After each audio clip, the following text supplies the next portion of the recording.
สอบถามกันเข้ามาเรื่องของการก่อสร้างนะฮะกูก็คือเจดีย์ที่บรรจุอัฐิธาตุนะฮะของหลวงพี่ภาสกรนะฮะแล้วก็มาถึงในเรื่องของหนังสือปฏิจจสมุปบาทต้องบอกว่ามันเป็นสเปเชียลบุ๊กเนาะฉบับเนี้ย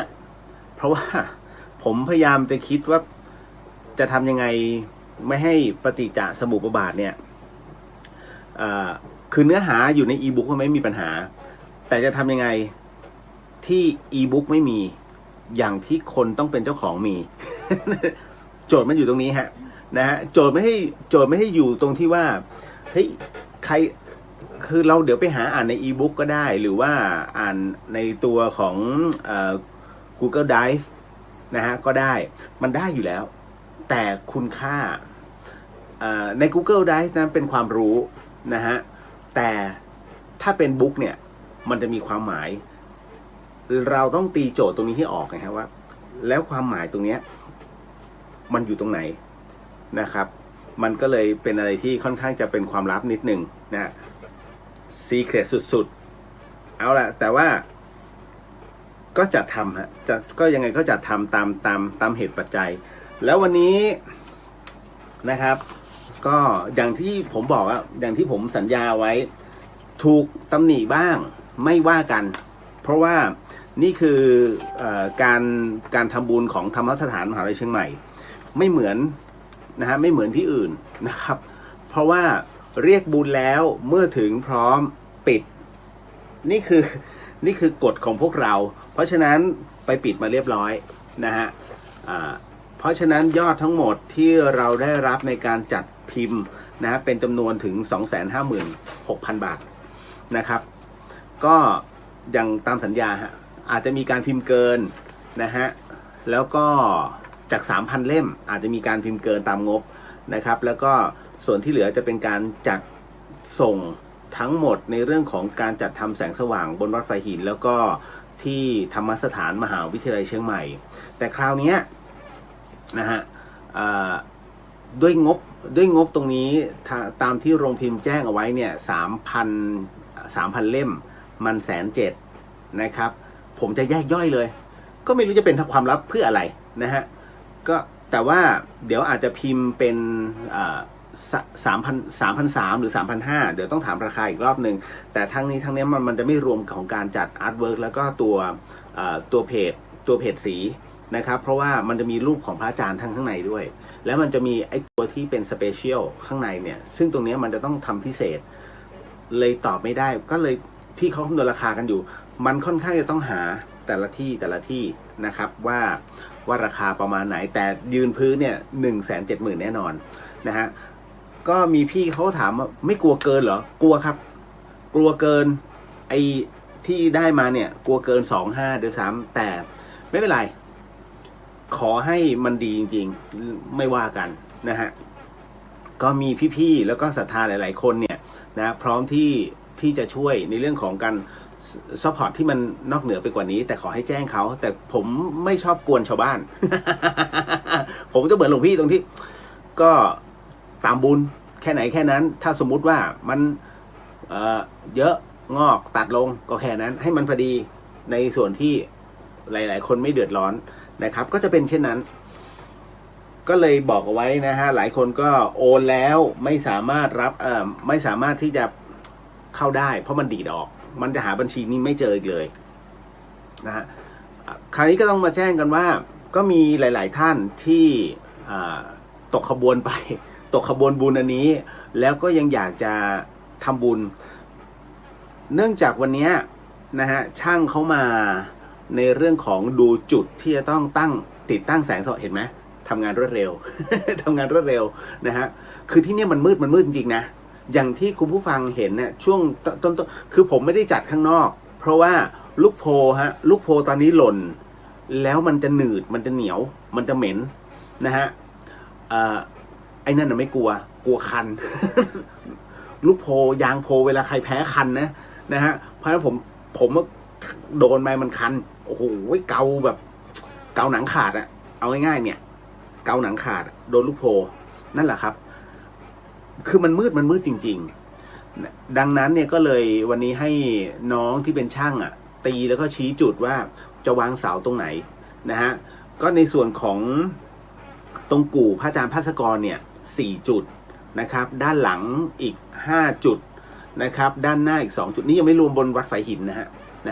ตรงนี้ก็ตกประมาณ30,000 กว่านิดๆนะฮะคุณกรุงได้ยินใช่ไหมเดี๋ยวชัก อุ้ยไม่เป็นเยอะไม่เป็นไรผมบอกแล้วว่าคุณกรุงอันเนี้ยเรื่องของปัจจัยในเรื่องของแสงสว่างต้องบอกว่าหลายคนเนี่ยท่านอยากจะทำแล้วพอดีมีน้องคือไม่ต่ำกว่า10 ท่านนะครับที่ยื่นความจำนงมาว่าพี่ผมทำไม่ทันในเรื่องของหนังสือปฏิจจสมุปบาทแต่ว่าน้องก็อยากจะร่วมบุญตรงนี้จะเปิดอีกไหมผมก็บอกไปว่าด้วยสัจจะเนี่ยที่ผมพูดไปแล้วว่าจะต้องปิดบัญชียังไงก็คือต้องปิดแล้ววันนี้ปิดนะฮะแต่พรุ่งนี้จะไปเปิดแต่มันจะเปิดเป็นในเรื่องของกองบุญอันใหม่ผมบอกแล้วว่าให้จบเป็นงานจะบอกว่าทำไมมึงไม่ใช้เล่มเก่าล่ะไม่ใช้ครับเพราะว่าหลวงพี่ท่านบอกว่าจงขยันเปิดแต่ถ้าเมื่อไหร่ก็ตามที่มึงขี้เกียจที่จะปิดแล้วถูกนินทาเมื่อนั้นเนี่ยเครดิตเราจะหายผมก็เลยจำเป็นใครจะว่าใครจะนินทาเราไม่ว่าแต่ขอให้เป็นล็อกของปฏิจจจบคราวนี้เป็นล็อกในเรื่องของแสงสว่างแต่ในขณะเดียวกันนะฮะสมมุติว่าผมบอกว่าต้องการสมมุติต้องการ 50,000 แต่บังเอิญมันเกินพอมันเกินเสร็จปุ๊บเนี่ยผมก็จะชัดเจนมากถ้าเกินผมขออนุญาตตัดไปทำเป็นเล่มพิมพ์เพิ่มอย่างนี้มันก็จะง่ายกว่าเพราะฉะนั้นเนี่ยมันก็จะอยู่ในเรื่องของกองบุญเช่นกันนะฮะอันนี้ก็เลยบอกว่าต้องชัดเจน ไม่ได้เพราะกองบุญของปฏิจจาเนี่ยจบแล้วฮะทุกท่านมีรายชื่อแล้วนะฮะส่วนอีกอันนึงในเรื่องของพิมพ์เกินเก็บไว้ก่อนแต่เอาแสงสว่างให้จบก่อนแสงสว่างเนี่ยอย่างที่บอกฮะหลายๆคนก็จ้อง ผมใช้คำว่าจ้องนะฮะพี่เปิดยัง น้องเลียวถ้าเปิดรีบบอกพี่คนแรกนะผมจะบอกว่าคุณกรุงนะที่เขาเป็นศิษย์หลวงพี่ในแพนด้าเขาจองไว้ตั้งแต่เขาส่งไฟมาให้ผมเนี่ย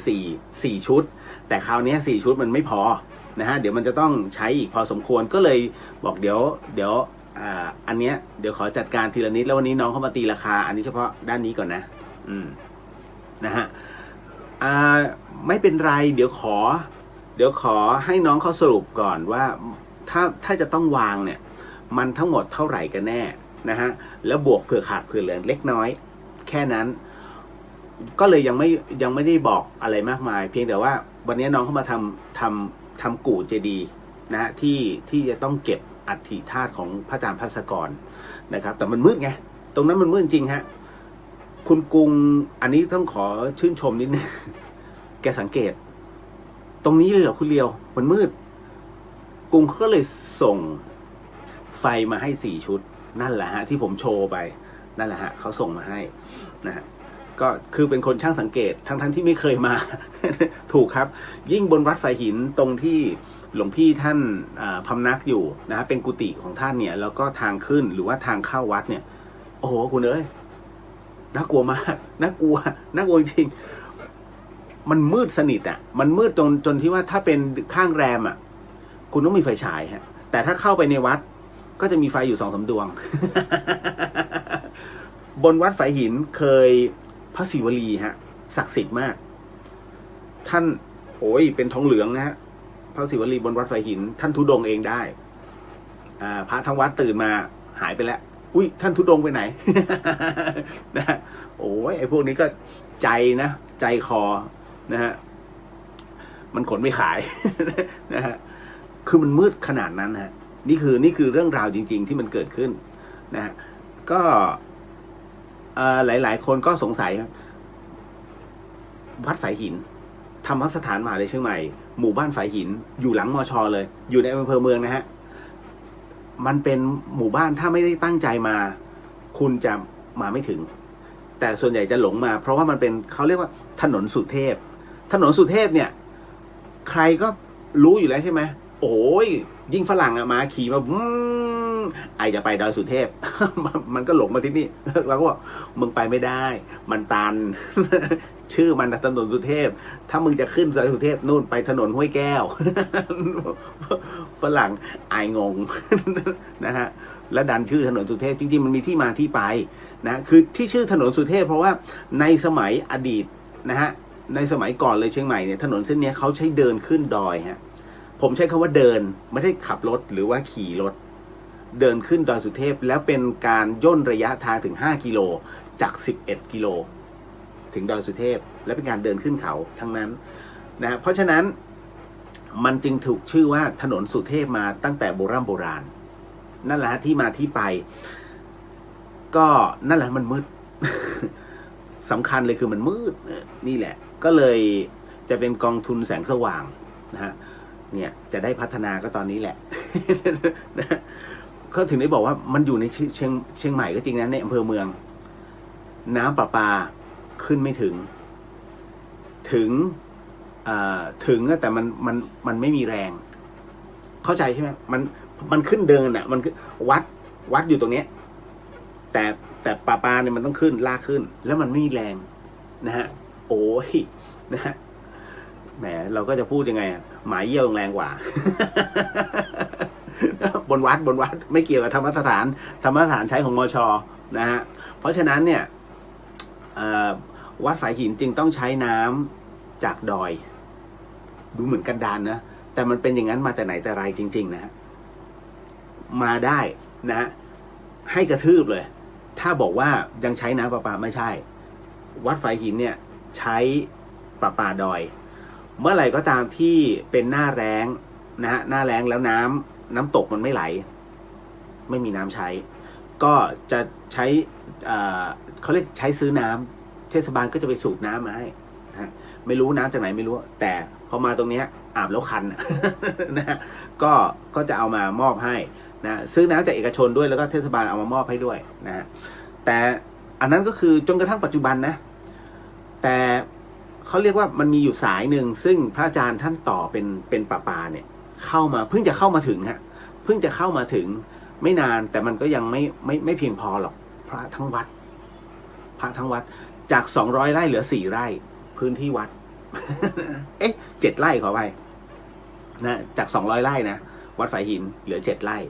นะครับหลวงพี่ภัสกรเนี่ยพยายามจะไฟท์เรื่องน้ำอยู่เรื่อยๆแม้กระทั่งกรมบาดาลเนี่ยมาเจาะไปเนี่ยชื่อบอกเดี๋ยวฝายหินข้างล่างมีแต่หินนะขนาดฟ้าผ่าผมใช้คำว่าขนาดฟ้าผ่าเนี่ยไม่ได้ลงที่วัดนะมันไปลงในป่าพูดง่ายๆแต่ไม่รู้ตรงไหนแต่กระแสไฟเนี่ยปกติถ้าฟ้าผ่ามันจะลงสายล่อฟ้าแล้วสายล่อฟ้าเนี่ยมันจะเป็นทองแดงขนาดยาว2 เมตรต้องตอกไว้ให้จมฮะเพื่อกระแสไฟเสร็จปุ๊บมันลงดินจบมันจะหายแต่อันเนี้ยมันมีสายล่อฟ้าก็จริงแต่ข้างล่างเป็นหิน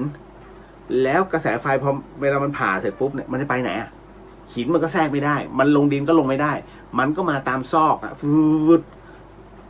ขนาดพระอาจารย์อยู่บนวัดฝายหินเนี่ยกระเด็นแค่ยืนใกล้ๆรั้วนะยังไม่ทันจับรั้วถ้าจับรั้วคงมรณภาพผมพูดเรื่องจริงนะถามได้นะฮะพระอาจารย์ฟังอยู่เนี่ยพระมหาอำนวย สาธุ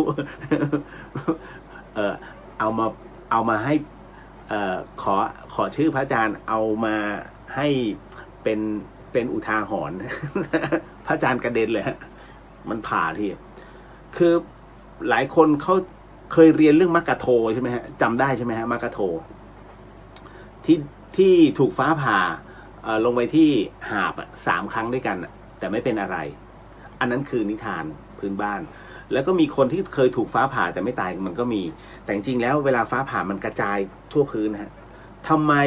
วัวจึงตายทียกทีมเลยฮะ20 ตัวสังเกตไหมที่เป็นข่าวเพราะเวลามันผ่าลงปั้งมันไม่ใช่ลงแบบเป็นเส้นตรงก็จริงนะแต่กระแสไฟมันเป็นแสนโวลต์มันกระจายทั่วแผ่นดินนะก่อนที่มันจะสลายไปนั่นแหละมันถึงได้ตายเป็นวงกว้างเพราะฉะนั้นตัวน่ากลัวมากนั่นนะฮะก็เลยชี้ให้เห็นว่าเนี่ยคือวัดฝายหินมันขุดลงไปมีแต่หิน ไม่ค่อยเจอน้ำ ก็เลยทำอะไรไม่ได้นะเรื่องน้ำก็เดี๋ยวค่อยๆแก้ปัญหาแต่เอาไฟฟ้าก่อนมืดบนวัดก็มืดธรรมสถานก็มืดนะถ้ามาตอนนี้ก็มาดูได้ย่องมาดูเนี่ยมืดจริงๆนะฮะก็เลยต้องนิดหนึ่งฮะจะทำตรงนี้ก่อนพรุ่งนี้จะมาแจ้งในเรื่องของหมายเลขบัญชีที่จะต้องไปเปิดใหม่ผมก็ขยันเปิดเอาเฉพาะช่วงนี้แหละ นะฮะบอกไว้ก่อนเนาะนะฮะต่อมาสำหรับวันนี้ก็ไปปิดเป็นที่เรียบร้อยนะฮะใครโอนมามันก็ดีดออกโอนมาก็ดีดออกนะครับเพราะฉะนั้นก็ถือว่าโมทนาสาธุกับทุกๆท่านนะครับแล้วก็พระเดชพระคุณทุกๆรูปที่ร่วมบุญมาในเรื่องของการต่อยอดหนังสือนะฮะธรรมะอันทรงคุณค่าก็คือปฏิจจสมุปบาทสำหรับคนรุ่นใหม่ซึ่งจะใช้แจกในงานเผาสังขารสรีระสังขารของหลวงพี่ภาสกรนะหรือว่าพระภาสกรภูริวัฒโนภาวิไลนะฮะก็เผาที่ไหนที่วัดมกุฏกษัตริยารามนะที่กรุงเทพเพียงแต่ว่าวันไหนนั้นยังไม่สามารถกำหนดได้ขอให้เรื่องราวของวัน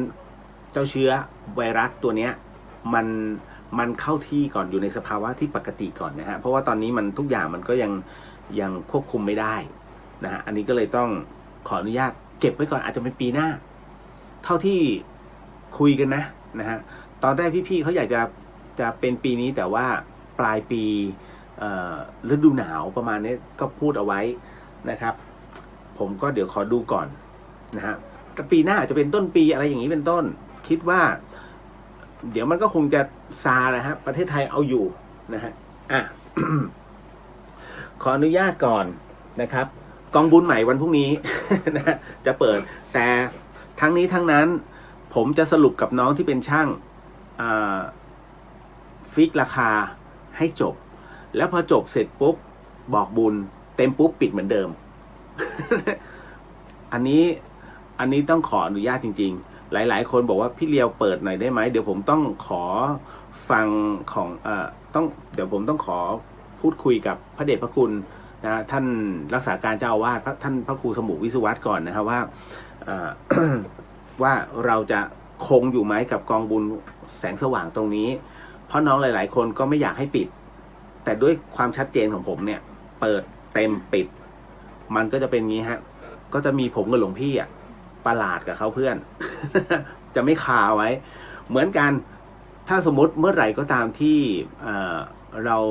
ราจัดทำอะไรขึ้นมาเนี่ยนะครับบอกบุญเสร็จปุ๊บเรียกบุญเต็มปุ๊บจบปิด จะเป็นอย่างนั้นแล้วก็น้องๆหลายคนเขาก็จ้องมาตั้งนานแล้วว่าเมื่อไหร่เราจะทำแบบนี้แล้วมันก็เพิ่งจะมีฮะในรอบ6 ปี ในรอบ6 ปีที่บอกบุญของแบบเนี้ยไม่เคยธรรมสถานไม่เคยมีการตั้งตู้รับบริจาคนะไม่มีนะครับเพราะฉะนั้นทั้งหมดทั้งมวลเนี่ยมาด้วยเพราะว่าญาติธรรมทั้งหลายเนี่ยเห็นประโยชน์เห็นคุณค่าตรงนี้ฮะแล้วก็มาเพราะว่าหลวงพี่ภาสกรด้วยบัดนี้ไม่มีหลวงพี่แล้วนะครับก็จะมีหลวงพี่นุกรักษาการหลวงพี่นุกก็ไม่ใช่ย่อยนะทำเป็นเล่นไป นะเดี๋ยวก่อนเดี๋ยวค่อยเป็นคิวหลวงพี่นุกนะฮะส่วนผมเนี่ยหลายๆคนก็เมื่อไหร่ เมื่อไหร่คุณเลียวจะบวชคะใจเย็นๆฮะเพราะว่าผมยังมีภาระอีกพอสมควรเพราะว่าคุณแม่ผมเป็นอัลไซเมอร์ผมต้องดูแลช่วยพี่สาวดูแลท่านก่อนนะฮะก็ถ้ามีโอกาสจริงๆนะครับอาจจะเป็นการสำหรับเดี๋ยวต้องดูนะฮะเพราะว่าถ้าหลวงพี่เลื่อนที่จะเผาสรีระสังขารเนี่ยก็อาจจะต้องให้ท่านนิดหนึ่งนะครับเพราะว่าผมกับท่านนั้นก็คงจะคิดว่าไม่มีใครเท่านี้แล้วล่ะ นะอยู่กันนะครับถ้าเป็นขอโหสินะหลวงพี่ เขาเรียกถ้าเป็นเพื่อนกันน่ะกอดคอกันไปทุกที่แต่เวลามีอะไรเนี่ยถ้ามีทุกข์ผมจะรับก่อนมีเหตุปุ๊บผมจะรับแทนท่าน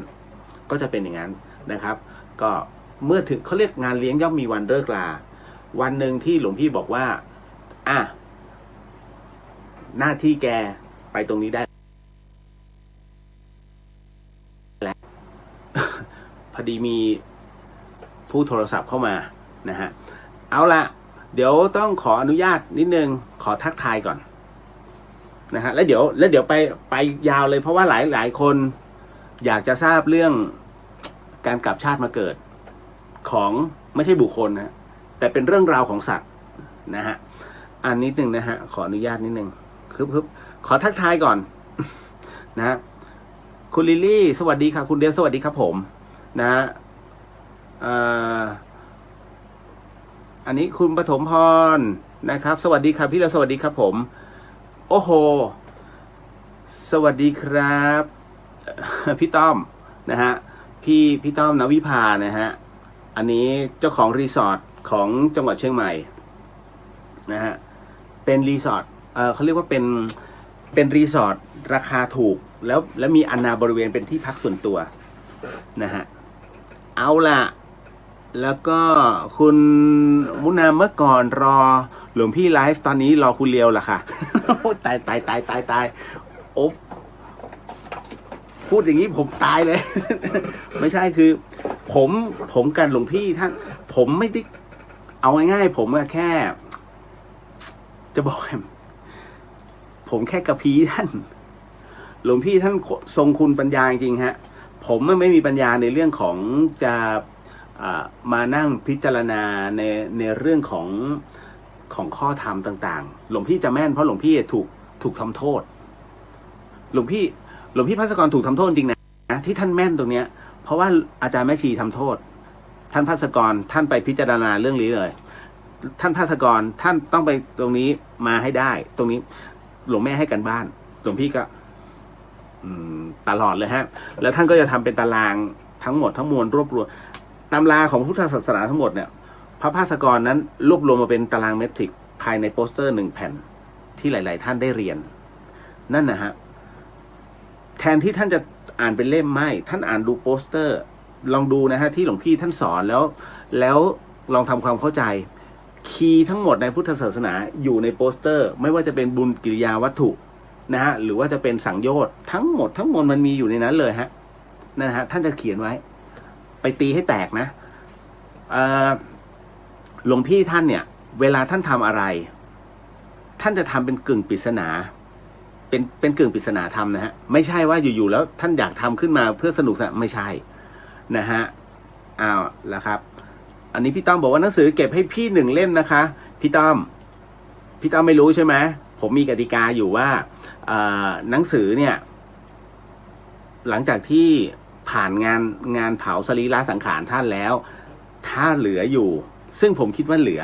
นะฮะผมคิดว่าเหลือนะฮะอันเนี้ยจะเก็บไว้ให้สำหรับผู้ที่ต้องการแล้วก็ไม่ได้ไปร่วมงานนะฮะอันนั้นเราจะส่งให้แต่ว่าขอให้ผ่านวันนั้นไปก่อนแต่เชื่อมั่นเพราะผมจะเก็บเอาไว้ให้ท่านแล้วแหละ แหมหลายคนนะครับที่ร่วมบุญตรงนี้มาถึงต่อมาแต่ผมสนุกใช่ไหม ผมหนักไปทางทาเลนต์นะหลวงพี่ท่านหนักวิชาการ นะฮะคุณกุชยาสวัสดีค่ะสวัสดีครับนะฮะพี่สุวรรณยาบอกสวัสดีค่ะยายได้ร่วมบุญกับการทำหนังสือทุกท่านที่จัดทำข่าวสาธุครับที่นอร์เวย์ตอนนี้กี่โมงแล้วฮะ นะฮะอันนี้ก็นะโมทนาสาธุนะครับคุณยายคุณนัทธิชาบอกว่าสวัสดีครับพี่เลียวมารายงานตัวค่ะเช็คชื่อเสร็จแล้วขอตัวไปนอนก่อนนะคะเดี๋ยวมาฟังย้อนหลังค่ะโมทนาสาธุหนังสือสุจิตสุใจค่ะสาธุเพื่อ มาแล้วก็มาหลับ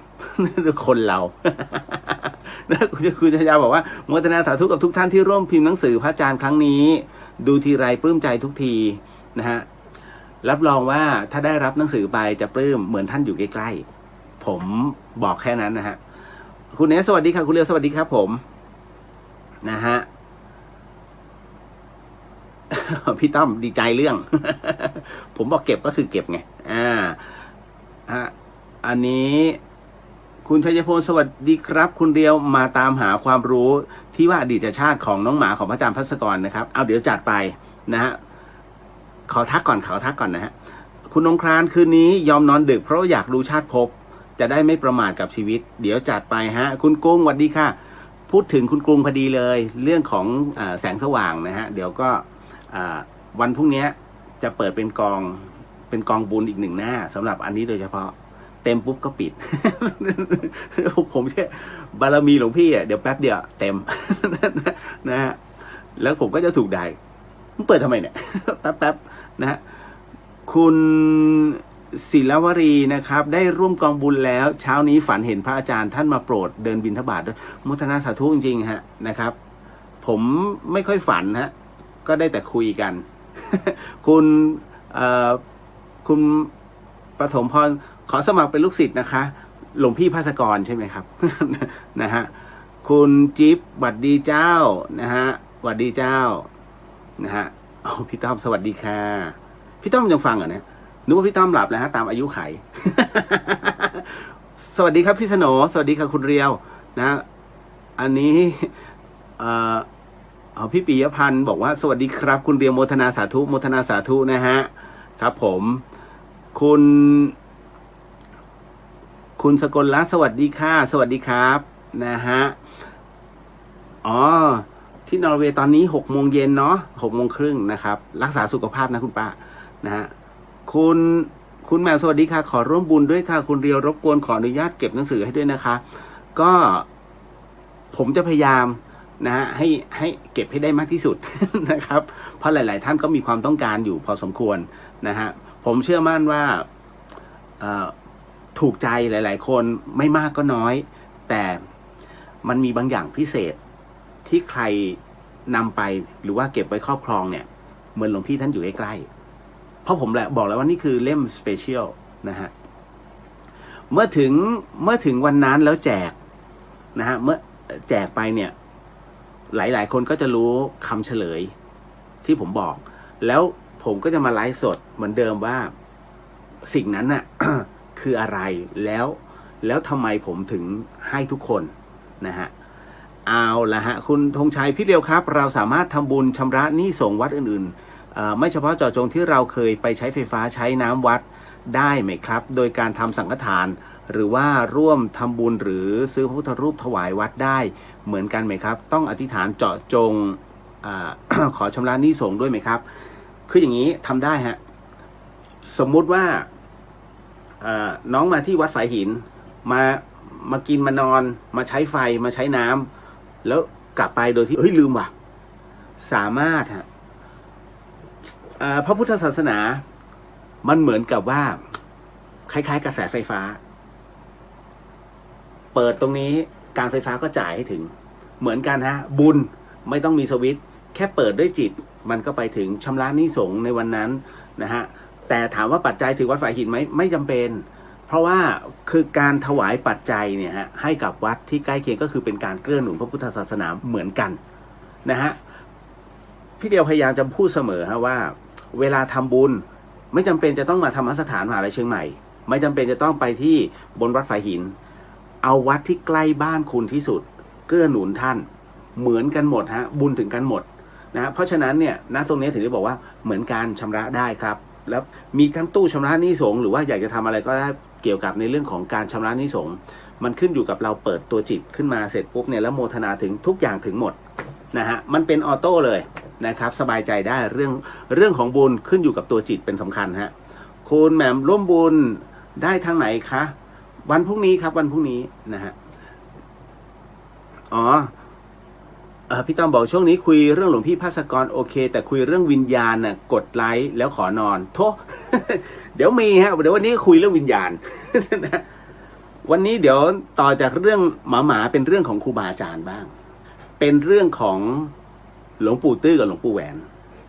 ดีไหมแต่เป็นเรื่องของครูบาอาจารย์ที่ผจญในเรื่องของวิญญาณถ้าเวลาเหลือนะ บอกก่อนนะครับมันรายการเดอะเฮียนจะไม่มีหลอนเลยเดี๋ยวเสียรายการนะฮะเดี๋ยวต้องบอกก่อนนะฮะเกินล่วงหน้าเพราะว่าหลายๆคนก็ฟังอยู่ในสเตทควอรันทีนเขาก็เปิดฟังนะ ทำเป็นเล่นไปที่ศูนย์นานาชาติเนี่ยฮะน้องๆเขาก็เปิดฟังกันอยู่นะครับเอาละมาถึงพออันนี้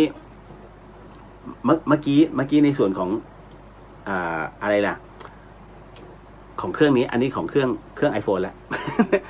เมื่อวานนี้ขออภัยด้วยจริงๆนะฮะเครื่อง iPhone อยู่ๆมันแบตมันหมดผมชาร์จไม่เข้าเพราะว่าตูดสกปรก ไม่ใช่ตูดผมตูด iPhone สกปรกแล้วมันชาร์จไม่เข้าผมทำความสะอาดมันแล้วตอนนี้ชาร์จเข้าฮะสวัสดีครับนี่คุณมาลีสวัสดีค่ะสวัสดีครับผมนะครับก็มาถึง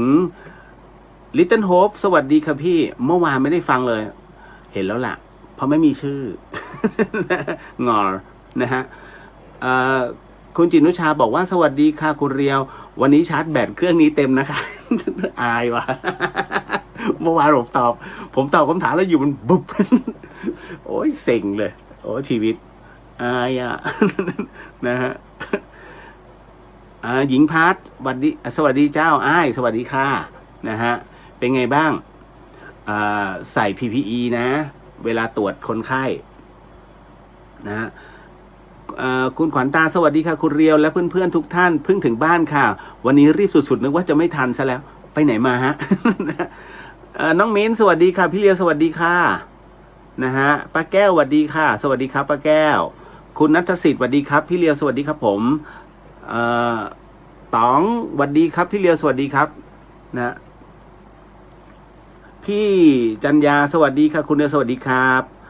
นะฮะคุณวรินทร์สวัสดีรอบดึกค่ะคุณเรียวสวัสดีฮะ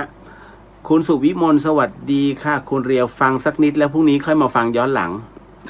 ชีวิตเปลี่ยนเลยคุณผู้ฟังที่ฟังทางบ้านนะฮะ FM 104.50 เมกะเฮิรตซ์คือตอนนี้ผมขอทักทายเพราะบรรดาพี่ๆน้องๆเพื่อนๆใน Facebook ก่อนเนาะอย่าเบื่อนะก็ทักทายกันได้แหละนะฮะแต่ผมไม่ค่อยเปิดโอกาสให้ทางบ้านน่ะฟังอย่างเดียวเลย นะฮะ one way communication ล้วนๆนะฮะเดี๋ยวนะฮะมาถึงก้ามปูคำสวรรค์สวัสดีรอบดึกครับพี่เลสวัสดีค่ะ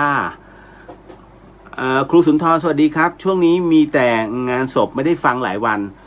ครูเผลอโทรมาหาผมเนี่ยเมื่อกี้นะฮะ คุณพรกมลสวัสดีค่ะคุณเรียวสวัสดีฮะคุณมิตรชัยสวัสดีครับพี่เรียวสวัสดีฮะบ่าวน้อยสวัสดีครับพี่เรียววันนี้อยู่เวรจ้าป้าแก้วตอนอายุ14หรือ15ขวบนะฮะเคยเดินดอยสุเทพครั้งแรกค่ะแล้วเคยเดินลงจากดอยถึงสถานีรถไฟเลยค่ะ40กว่าปีที่แล้ว14หรือ15ใช้คำว่าขวบเลยเหรอฮะ ป้าแก้วเฉยมากนะฮะคุณสาวินีสวัสดีค่ะโมทนาสาธุค่ะคุณกุหลาบสวัสดีค่ะขอร่วมทำบุญเรื่องไฟฟ้าส่องสว่างด้วยนะคะแล้วค่อยมาฟังต่อวันพรุ่งนี้ทำงานโมทนาสาธุถ้ามีภารกิจวันพรุ่งนี้ค่อยมาฟังย้อนหลังเพราะเดี๋ยวพรุ่งนี้พอเสร็จปุ๊บผมมาไลฟ์แล้วผมก็จะบอกไม่ถือวิสาสะแล้ว เพราะว่าตอนนั้นผมนึกว่าจะคุยกันแค่ในไลน์เล็กๆนะฮะผมก็ไม่นึกว่าจะกระจายคือผมแค่โพสต์ในไลน์กล่าวว่าไม่โพสต์ในกลุ่มของหลวงพี่ภัสกรแล้วไงเพราะว่าผมไม่ค่อยเล่นไลน์แล้วก็ลองดูแล้วกันโพสต์ไปปรากฏว่าก็มีคุณครูในสมัยมัธยมผม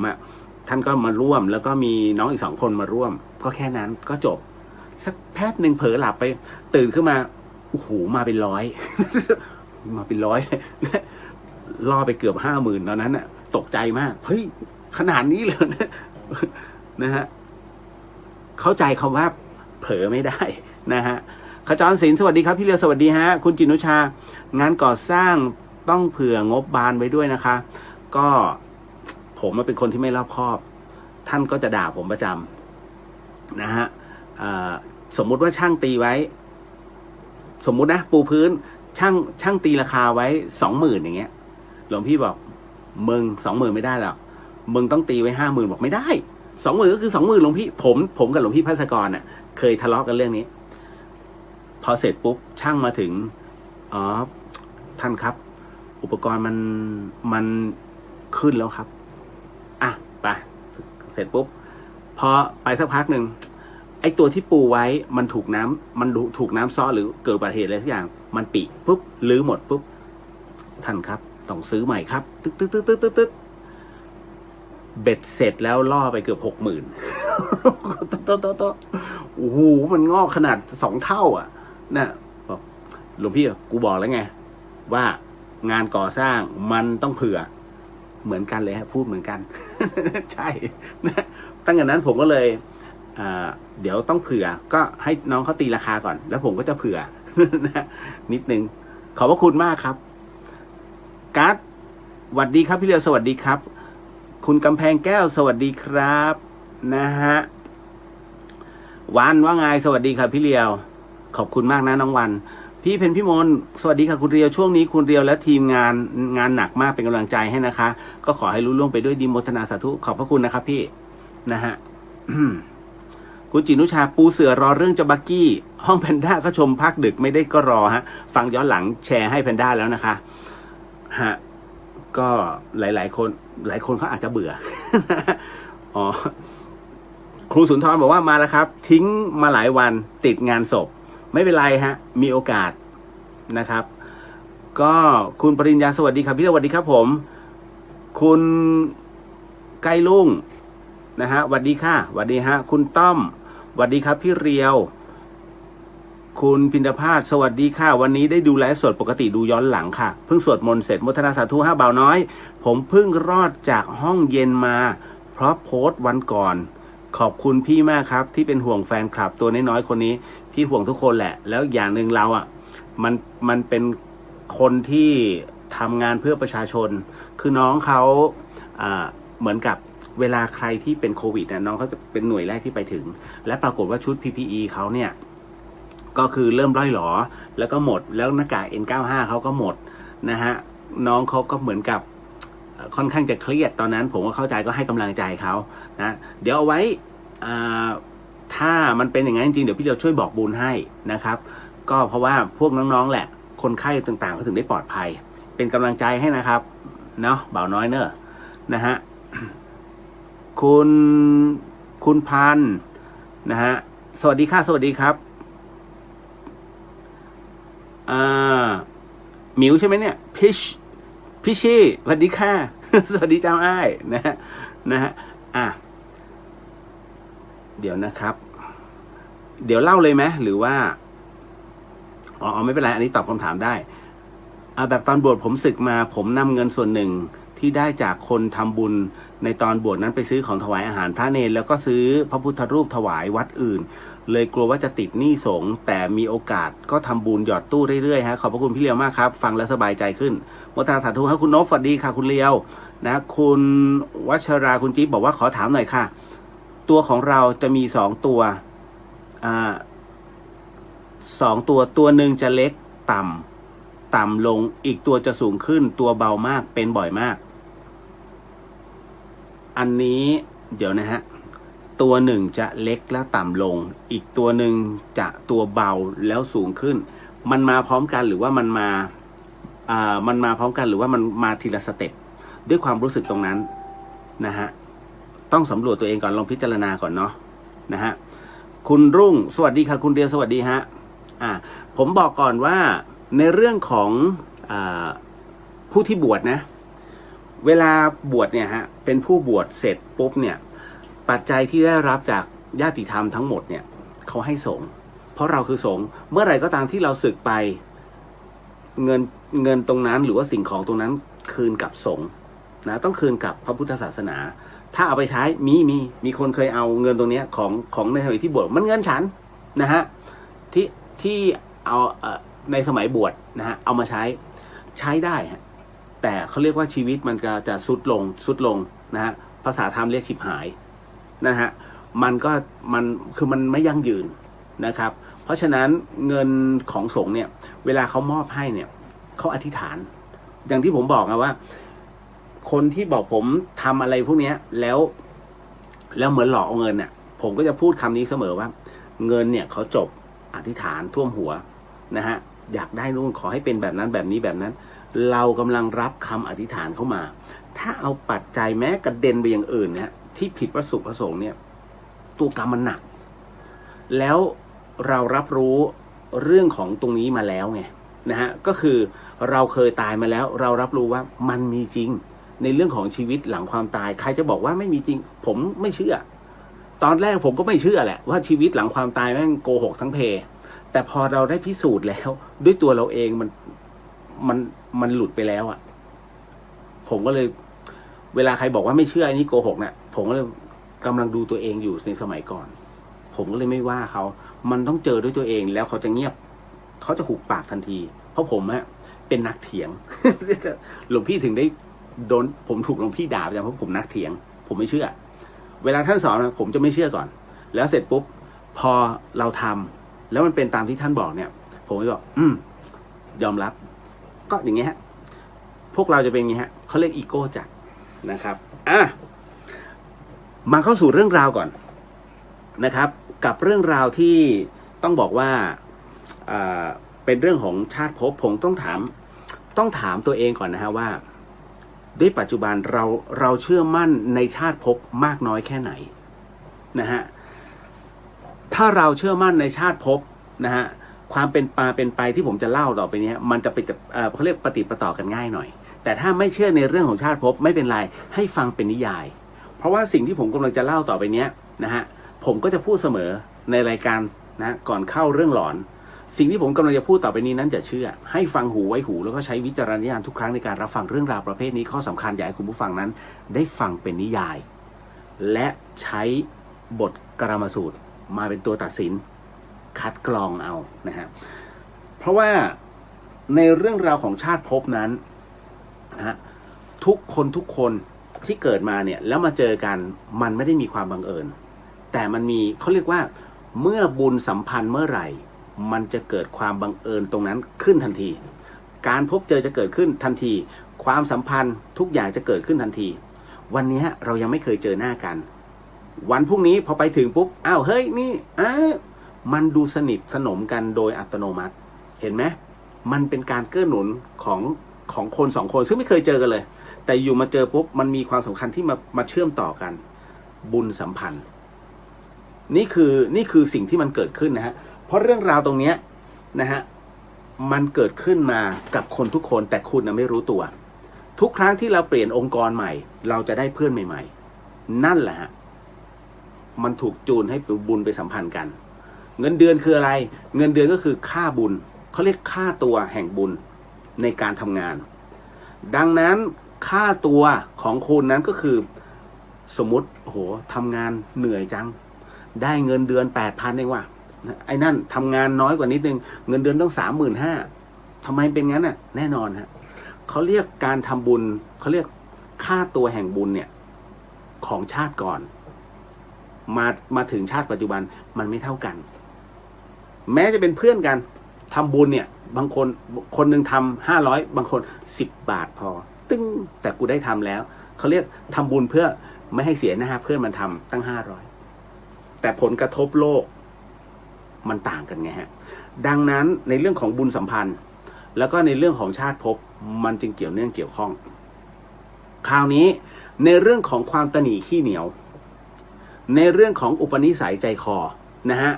ในเรื่องของสติปัญญามันเป็นเรื่องของสัญญาเดิมเข้าใจฮะนะฮะสัญญาคือความจำได้หมายรู้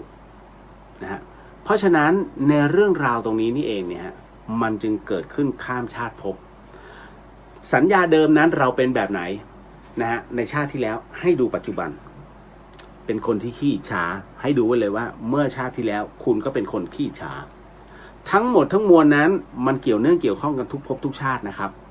ยกเว้นว่าเราสามารถขัดเกลาจิตใจนะฮะให้มันจบลงที่ชาตินี้ได้มันก็คือจบที่เราอธิษฐานพระนิพพานนั่นแหละที่หลวงพี่จะฝึกให้อธิษฐานพระนิพพานให้อธิษฐานพระนิพพานเป็นที่ตั้งถามว่าคนเราจะถึงได้ไหมอย่าไปดูถูกบางคนถึงพร้อมแต่บุญยังไม่เชื่อมพอบุญยังไม่เชื่อมเสร็จปุ๊บเนี่ยคำว่าไม่เชื่อนิพพานนั้นจะเกิดขึ้นแต่ถ้าบุญมันถึงพร้อมปุ๊บบุญเก่ามันมาประสานปุ๊บบุญถึงพร้อมนิพพานได้นะทำเป็นเล่นไปแต่ถามว่ามันเยอะไหมไม่น้อยมากท้ายที่สุดแล้วยังตายเกิดแต่มีพระนิพพานเนี่ยเป็นเสาหลักต้องไปให้ถึงให้ได้ ไปไม่ถึงหัวใจวายก่อนปุ๊บเวลากูเกิดใหม่ปุ๊บวิ่งต่อไปหัวใจวายอีกปุ๊บตายเดี๋ยวมันจะถึงสักวันหนึ่งฮะแต่ถึงแน่นอนถ้าเรามีพระนิพพานเป็นที่ตั้งนี่แหละฮะนิพพานังปรมังสุขขัง เอาละพอมาถึงในเรื่องของผมลองพูดถึงในเรื่องของสัญญาเก่าสัญญาเก่ามีกันทุกคนนะในเรื่องของอุปนิสัยใจคอเช่นกันเช่นเดียวกับเรื่องราวที่ผมกำลังจะเล่าต่อไปนี้หลวงพี่ภัสกรนั้นจะนำเรื่องราวของเจ้าหูตั้งจำได้ไหมฮะที่มันเป็นอดีตทหารเรือเก่าแล้วมาเกิดเป็นหมาหลวงพี่จะใช้เทศนะฮะณตรงนี้แต่เมื่อไหร่ก็ตามเมื่อจบหูตั้งหลวงพี่จะเทศอีกหนึ่งเรื่องก็คือเรื่องของเจ้าหมีเป็นหมาสุนัขพันทางซึ่งณตรงเนี้ยหมีเนี่ยมาธรรมสถานก่อนผมนะผมเนี่ยมาคอนเสิร์ตที่จังหวัดเชียงใหม่นะฮะก็มาเป็นผู้กำกับเวทีให้กับคอนเสิร์ตต่างๆเนี่ยพอสมควรแล้วรู้ว่าพระพี่ชายเนี่ยอยู่ที่เชียงใหม่นั่นคือเป็นเหตุแรกๆเลยที่ผมเจอหลวงพี่ภัสกรก็เข้ามาอ้าวเฮ้ยญาติเราอยู่นี่เหรออ้าวกราบหลวงพี่เพราะว่าผมเคยเจอหลวงพี่ที่งานรวมญาติตระกูลภาวิไลอยู่แล้วไงนะฮะมากราบหลวงพี่เสร็จปุ๊บก็พอคุ้นเคยเสร็จปุ๊บเดี๋ยวก็มาผมก็มาพอเสร็จปุ๊บเนี่ยมันมาแบบไม่รู้ตัวจริงๆนะมันเหมือนกับที่นี่มีแรงดึงดูดให้ผมว่าต้องมาอยู่กับท่าน นะฮะนั่นแหละมาทุกครั้งเจอไอ้หมีแล้วนะฮะแต่รู้ว่าตอนนั้นไอ้หมียังไม่โตเป็นหมาของป้าใบนะฮะซึ่งเมื่อก่อนที่ธรรมสถานจะมีร้านก๋วยเตี๋ยวเล็กๆนะฮะป้าใบกับลุงเพชรจะขายอยู่แล้วมีหมานะฮะไอ้หมีเนี่ยมันหมาที่แปลกมันจะไม่อยู่กับป้าใบมันจะขึ้นไปหาหลวงแม่กับหลวงพี่ภัสกรแล้วก็พระอาจารย์อีก3-4 รูปด้านบนธรรมสถานเวลามันนอนนะฮะเวลามันจะนอน มันไม่เข้าไปข้างในแต่มันจะนอนด้านหน้าการนอนด้านหน้าของมันเนี่ยมันจะมีสเต็ปซึ่งเป็นม้าขนาดสูงจากพื้นเนี่ยประมาณสักศอกหนึ่งมันกระโดดขึ้นไปนอนทุกครั้งไปจนกระทั่งครูบาอาจารย์หลายๆรูปเนี่ยมาคุยหรือว่ามาคุยในเรื่องของการในเรื่องของกรรมฐานกับหลวงแม่อาจารย์ไม่ชีเพียงเดือนนะฮะก็มานั่งคุยกันสนทนาธรรมกันก็จะมีช่วงหนึ่งซึ่งครูบาอาจารย์เหล่านั้นเนี่ยท่านก็จะมานั่งด้านหน้าเพื่อจะมาดูวิวด้านนอกของธรรมสถานแล้วจากนั้นเสร็จปุ๊บเนี่ยนะฮะก็ปรากฏว่าก็จะมีการถวายน้ำชานะฮะท่านก็ฉันน้ำชาไปด้วยก็มองไอ้หมีเนี่ยมันแปลกฮะคุณผู้ฟังมันนอนสูงกว่าหมาทุกตัวแล้วเวลาครูบาอาจารย์เนี่ยสายกรรมฐานมานั่งมันจะมองแบบคล้ายๆหูตั้งมองมันก็จะมองนิดๆแต่พอพระให้ความสนใจปุ๊บว่าไงเจ้าหมีมันจะเมิน มันกวนตีนอย่างเงี้ยแบบคือมันน่ารักแบบสไตล์หมาคือประมาณกูไม่สนกูหยิ่งพยองเพราะมันก็เลยอดให้ครูบาอาจารย์แต่ละรูปเนี่ยย้อนอดีตมันฮะไม่ได้อดไม่ได้จริงๆที่จะต้องย้อนมึงเป็นใครวะทำไมมันนั่งเสมอเราได้ต่างกรรมต่างวาระเหมือนกับที่ผมเล่าเอาไว้นะฮะทุกรูปจะบอกเลยโอ้ท่านเป็นไงล่ะก็เนี่ยเพราะเมินพระเนี่ยใช่ไหมเนี่ยท่านนึงก็มาเกิดเป็นเงี้ย ทุกครั้งที่พูดสัญญาเดิมของเจ้าหมีรู้นะฮะมันก็จะหันมามองแล้วมันก็กระดิกหางโบกหางเล็กน้อยปั๊บแล้วก็หันกลับนิ่งๆแล้วก็มองทั่วไปมันรู้เพราะฉะนั้นเนี่ยมันก็เลยทำให้รู้ว่านี่คือสัญญาเดิมที่มันรับรู้ว่าชาติที่แล้วมันคือคนหนึ่งในนั้นก็อย่างที่ผมเล่าให้ฟังก็มีพระเดชพระคุณหลวงพ่อทูลขิปะธรรมโมนะฮะท่านมาที่นี่เหมือนกันหลวงพ่อทูลก็ทักมันนะฮะมันก็ยิงใส่เหมือนเดิมครูบาอาจารย์แต่ละรูปมันก็ยิงใส่เหมือนเดิมนะฮะจนวันหนึ่งหลายๆคนในธรรมสถานเนี่ยอยากรู้เพราะครูบาอาจารย์เนี่ยเวลาท่านทักท่านคุยกับมันนะท่านไม่ได้มาเล่าให้พวกผมซึ่งเป็นคฤหัสถ์ฟังนะไม่ได้นะท่านไม่รู้หรอกว่าใครหวังดีหวังร้ายนะถ้าชี้ว่าโอ้ยพระรูปนี้พูดอย่างนี้อวดอุตริไม่ได้เลยนะถึงกับปาราชิกเพราะฉะนั้นท่านจะสำรวมมากนะฮะแล้วก็ท่านจะพูดกันในหมู่สงฆ์ด้วยกันเราเองเนี่ยเป็นคฤหัสถ์หมดสิทธิ์แต่มันอยากรู้ไงเข้าใจใช่ไหมอย่าไปนั่งกินเผือกอยู่ข้างๆท่านมันก็กระไรอยู่ พระผู้ใหญ่ดังนั้นเนี่ยด้วยอาจารย์แม่ชีเพียงเดือน นะฮะท่านก็รู้ว่าหลายคนอยากรู้นะฮะวันหนึ่งอาจารย์แม่ชีก็เลยเฉลยว่าไอ้หมีเนี่ยมันคือใครนะฮะก็เลยมารู้ว่าอ๋อมันคือบุคคลสำคัญคนหนึ่งของจังหวัดเชียงใหม่มาก่อนนะฮะแต่ว่าด้วยบุพกรรมอันที่หนึ่งนะฮะมีการเป็นที่ตั้งในอารมณ์อันที่สองด้วยความที่ตัวเองนั้นนะฮะมักการเป็นอารมณ์เวลาทำบุญนั้นไม่ได้ทำอะไรมากมายนะฮะแล้วก็เหมือนกับว่า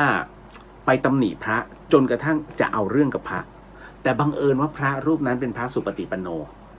ซวยเลยนะเมื่อผมไม่พูดนะว่าเป็นใครอะไรยังไงนะฮะแต่ว่าเมื่อเรียกว่าใกล้สิ้นอายุไขของบุคคลท่านนี้นะฮะอยู่ในชุดที่เป็นสีดำเลยแล้วตอนที่เสียชีวิตลงนะฮะหลายคนบอกว่าเป็นไข้แต่จริงๆแล้วเขาว่ากันว่า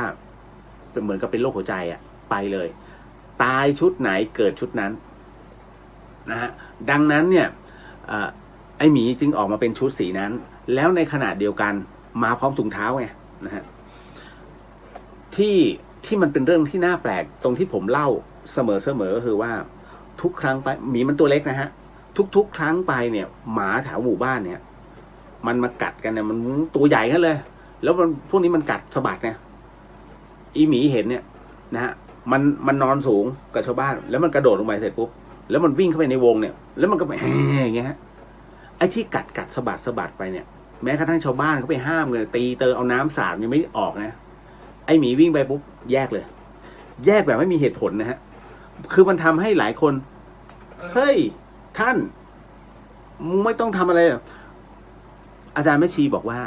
แม้มันจะเป็นสัตว์แต่เขาเรียกว่าบารมีเก่าใช้คำว่าบารมีของตัวเองที่เคยเป็นใหญ่นะฮะของเมืองของ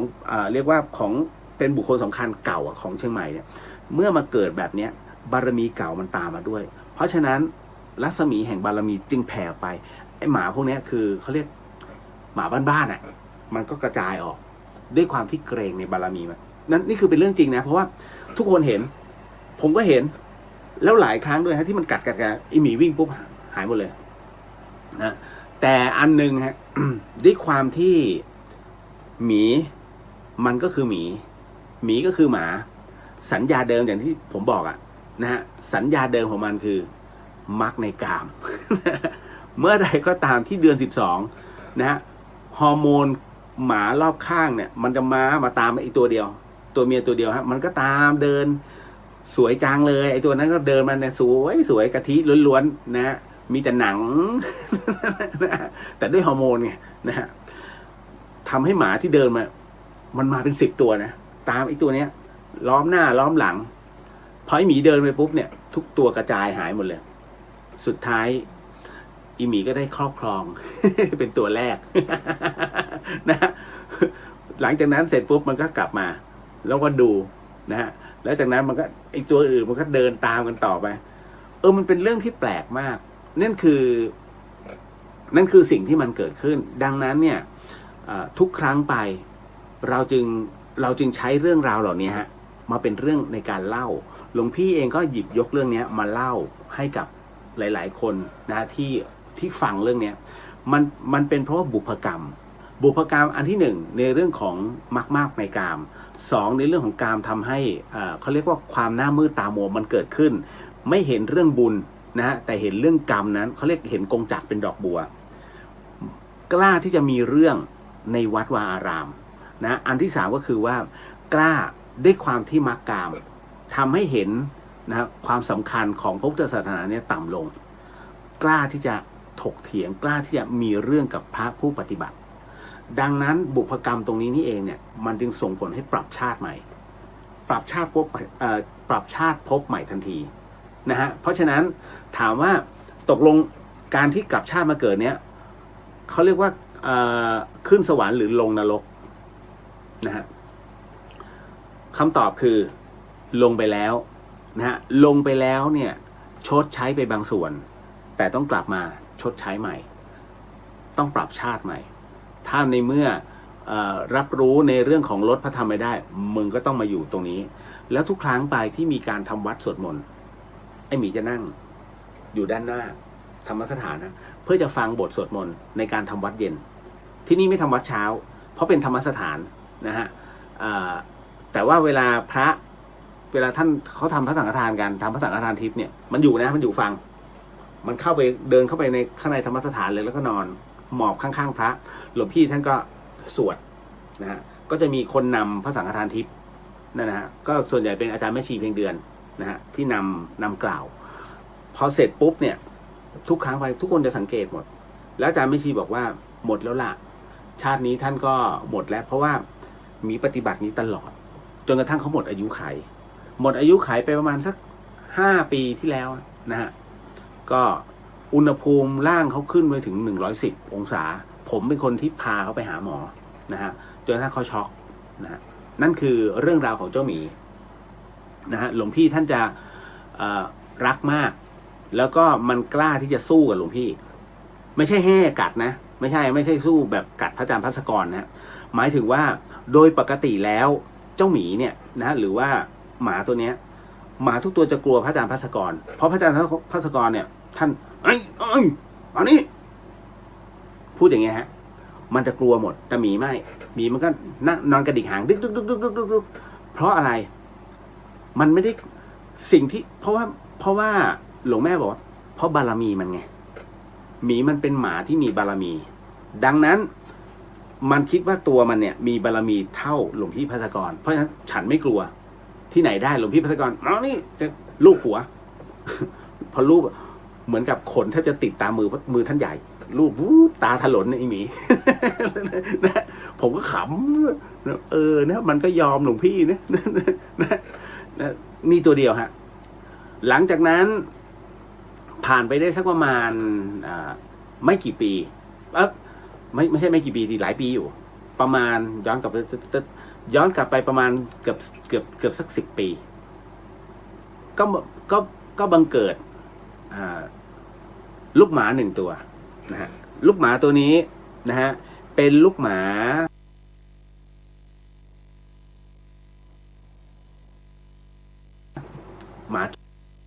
จรซึ่งมันไปท้องบนวัดฝายหินนะฮะแล้วมันก็คลอดออกมาคอกหนึ่งเนี่ยมันตกประมาณ7 ตัว1 ใน 7 ตัวนะฮะณวันนั้นเหตุเกิดเช้าวันหนึ่งหลวงพี่ภัสกรนั้นกำลังจะออกบิณฑบาตนะครับท่านจะนอนด้านบนตอนนั้นอยู่ในพรรษานะครับแล้วก็ปิดประตูพร้อมกับบาตรอุ้มบาตรหลวงพี่ก็หันมาปุ๊บเจอมีลูกหมาตัวหนึ่งมันหนอนเต็มหัวเลยแล้วก็มาสลบตรงหน้าท่านตึ๊บเหมือนกับมาขอความช่วยเหลือหลวงพี่ท่านก็เมตตาหนอนนะกินเต็มหัวเลยครับเหมือนกับไปถูกหมาใหญ่กัดท่านก็ช้อนมันขึ้นมาแล้วก็ลงมาธรรมสถานแล้วก็ไปที่โรงพยาบาลสัตว์เล็กนะครับก็ไปทำแผลอะไรให้เรียบร้อยเนี่ยเสร็จปุ๊บน่ารักเลยถูกพันหัวไม่อย่างดีก็เขาถามชื่ออะไรหลวงพี่ก็ดูบาวตอนแรกตั้งชื่อไอ้บาวมันสีน้ำตาลไงชื่อบาวนะฮะเขาก็เขียนไว้บาวพอมาถึงเสร็จปุ๊บหลวงพี่ก็ดูเล่นกับมันเอ็นดูมันเนี่ยและไอ้ตัวนี้มันแปลกๆตรงที่ว่าขามันแปรขาไม่ตรงนะครับเอาขามาชิดไม่ชิดมันแปรออก มันจะแบออกนะฮะขาไม่ตรงมันโก่งๆแล้วก็พอถอดผ้าออกปุ๊บเนี่ยมันเป็นบากก็เลยเรียกหลวงพี่ก็เลยบักกี้แต่ผมเรียกไอ้บาก มันหน้าบากเรียกบากท่านเลี้ยงเจ้าบากเจ้าบักกี้เนี่ยอยู่ประมาณสักเกือบปีแล้วจากนั้นเนี่ยก็ปล่อยให้เป็นหน้าที่ผมเพราะมันจะเดินมาที่หน้าห้องผมก็จะเอามันมานอนด้วยตั้งแต่เด็กบากเป็นหมาที่แสนรู้เป็นหมาที่มีกรรมฮะเพราะว่าพอมันโตขึ้นมันหน้าแก่เลยมันเป็นหมาหน้าแก่นะตาห้อยๆนะมันไม่เคยหล่อเลยนะฮะหูแต่เป็นหมาขี้สงสัยเวลาหมาสงสัยน่ารักนะมันจะเอียงคอตลอดทุกครั้งไปหลวงพี่เรียกมันเนี่ยทุกตัวจะหนีหมดไอ้บากเดินเข้ามาเพราะบากรู้ว่าใครที่ช่วยชีวิตมันหลวงพี่ภัสกรนะถ้าไม่ได้วันนั้นไม่ได้หลวงพี่ภัสกรมันตาย หลวงพี่ท่านก็ลูบหัวเล่นไอ้ว่าไงบากมันก็จะยอมมันก็อืดเราก็รู้แล้วว่ามันรำคาญ แต่มันไม่กัด ก็เพราะว่ามันยอมไงเพราะรูปนี้ช่วยเหลือ ส่วนผมเป็นตัวเป็นคนเลี้ยง เพราะฉะนั้นมันจะเล่นกันอยู่นะฮะกับท่านกับผมแค่นั้นพอเสร็จปุ๊บเวลาทำอะไรก็ตามนะอย่างผมบวชเนี่ยบากจะเดินนำให้ไปตามนู่นเวลาผมเดินนะจะใช้วิธีการเดินนะฮะมันก็จะเดินตามตลอดนะผมก็ต้องแทนที่จะบิณฑบาตไม่เป็นอันบิณฑบาตต้องกันหมาให้มันนะเพราะตัวมันเล็กแต่มันก็ตามไปเบ็ดเสร็จปุ๊บก็เคยมานั่งหลวงพี่เคยสงสัยว่าไอ้บากมันเป็นใครหลวงพี่ก็หลวงพี่ก็สงสัยนะเพราะว่ามันแปลกตรงที่ว่าหลวงพี่เล่นแล้วก็หรือว่าทำอะไรก็ตามมันยอมเว้ยก็เลยบอกว่างั้นเดี๋ยวไปเรียกพวก X-Men มาดู ปรากฏว่าพอเรียกพวก X-Men มาดูฮะตึงโป๊ะทันทีก็เลยบอกว่าไอ้เจ้าบากเนี่ยสัญญาเดิมสัญญาเดิมของบากนั้นเป็นชาวบ้านที่อยู่ที่บ้านฝายหินเก่านะฮะแล้วก็เคยเป็นขโยมบนวัดนะแต่ว่าขโยมหมายถึงว่าเหมือนกับเป็นลูกศิษย์แต่จริงๆแล้วมันเหมือนกับว่าแค่เป็นศรัทธาคนหนึ่งซึ่งไปบนวัดเสร็จปุ๊บแล้วก็มาจับจองพื้นที่ตรงเนี้ยแล้วบังเอิญว่าเหมือนกับจับจองเป็นพื้นที่ธรณีสงฆ์เอาความเป็นเจ้าเข้าเจ้าของมาตู่พระนะฮะดังนั้นด้วยความที่ตนนั้นเป็นการตู่พระเกิดขึ้นเขาเรียกว่าด้วยบุพกรรมตัวเนี้ย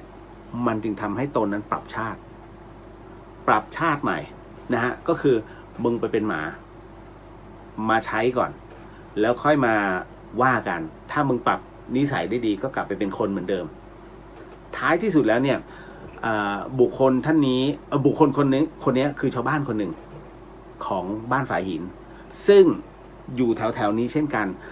เดี๋ยวผมจะบอกก่อนว่าคนทุกคนมีพื้นที่เป็นของตนเกี่ยวข้องกับทุกพื้นที่ตรงนั้นนะฮะหลายคนมักจะเสียชีวิตในพื้นที่ที่ตนนั้นเคยเสียชีวิตหรือในพื้นที่ที่ตนเคยเกี่ยวข้องทั้งที่บางคนบอกเอ้าก็เนี่ยทำงานอยู่ทุกวันเนี่ยทำไมวันนี้มาตายที่ปากทาง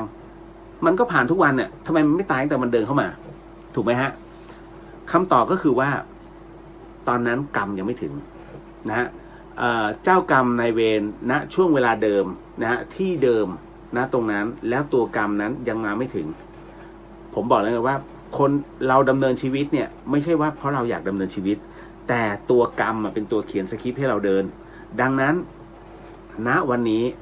กรรมลิขิตแล้วว่ามึงต้องตายตรงนี้เวลานี้ที่นี่ท่านี้เท่านั้นเพราะฉะนั้นเนี่ยพอถึงณตรงนั้นเสร็จปุ๊บเรียบร้อยเลยกรรมมันลิขิตจบเลยนั่นแหละครับนั่นจึงที่เป็นที่มาที่ไปเจ้าบากนั้นก็เลยเป็นคนหนึ่งที่เคยคิดไม่ดีแล้วจะยึดเอาเขาเรียกเอาพื้นที่หรือว่าเอาที่ดินของวัดเนี่ยของวัดฝายหินเนี่ยมาเป็นของตนคือจะเอาให้ได้ก็เลยเป็นการทะเลาะกับอดีตเจ้าอาวาสรูปหนึ่งนี่แหละฮะเขาเรียกมึงไปป่าภพภูมิเห็นไหม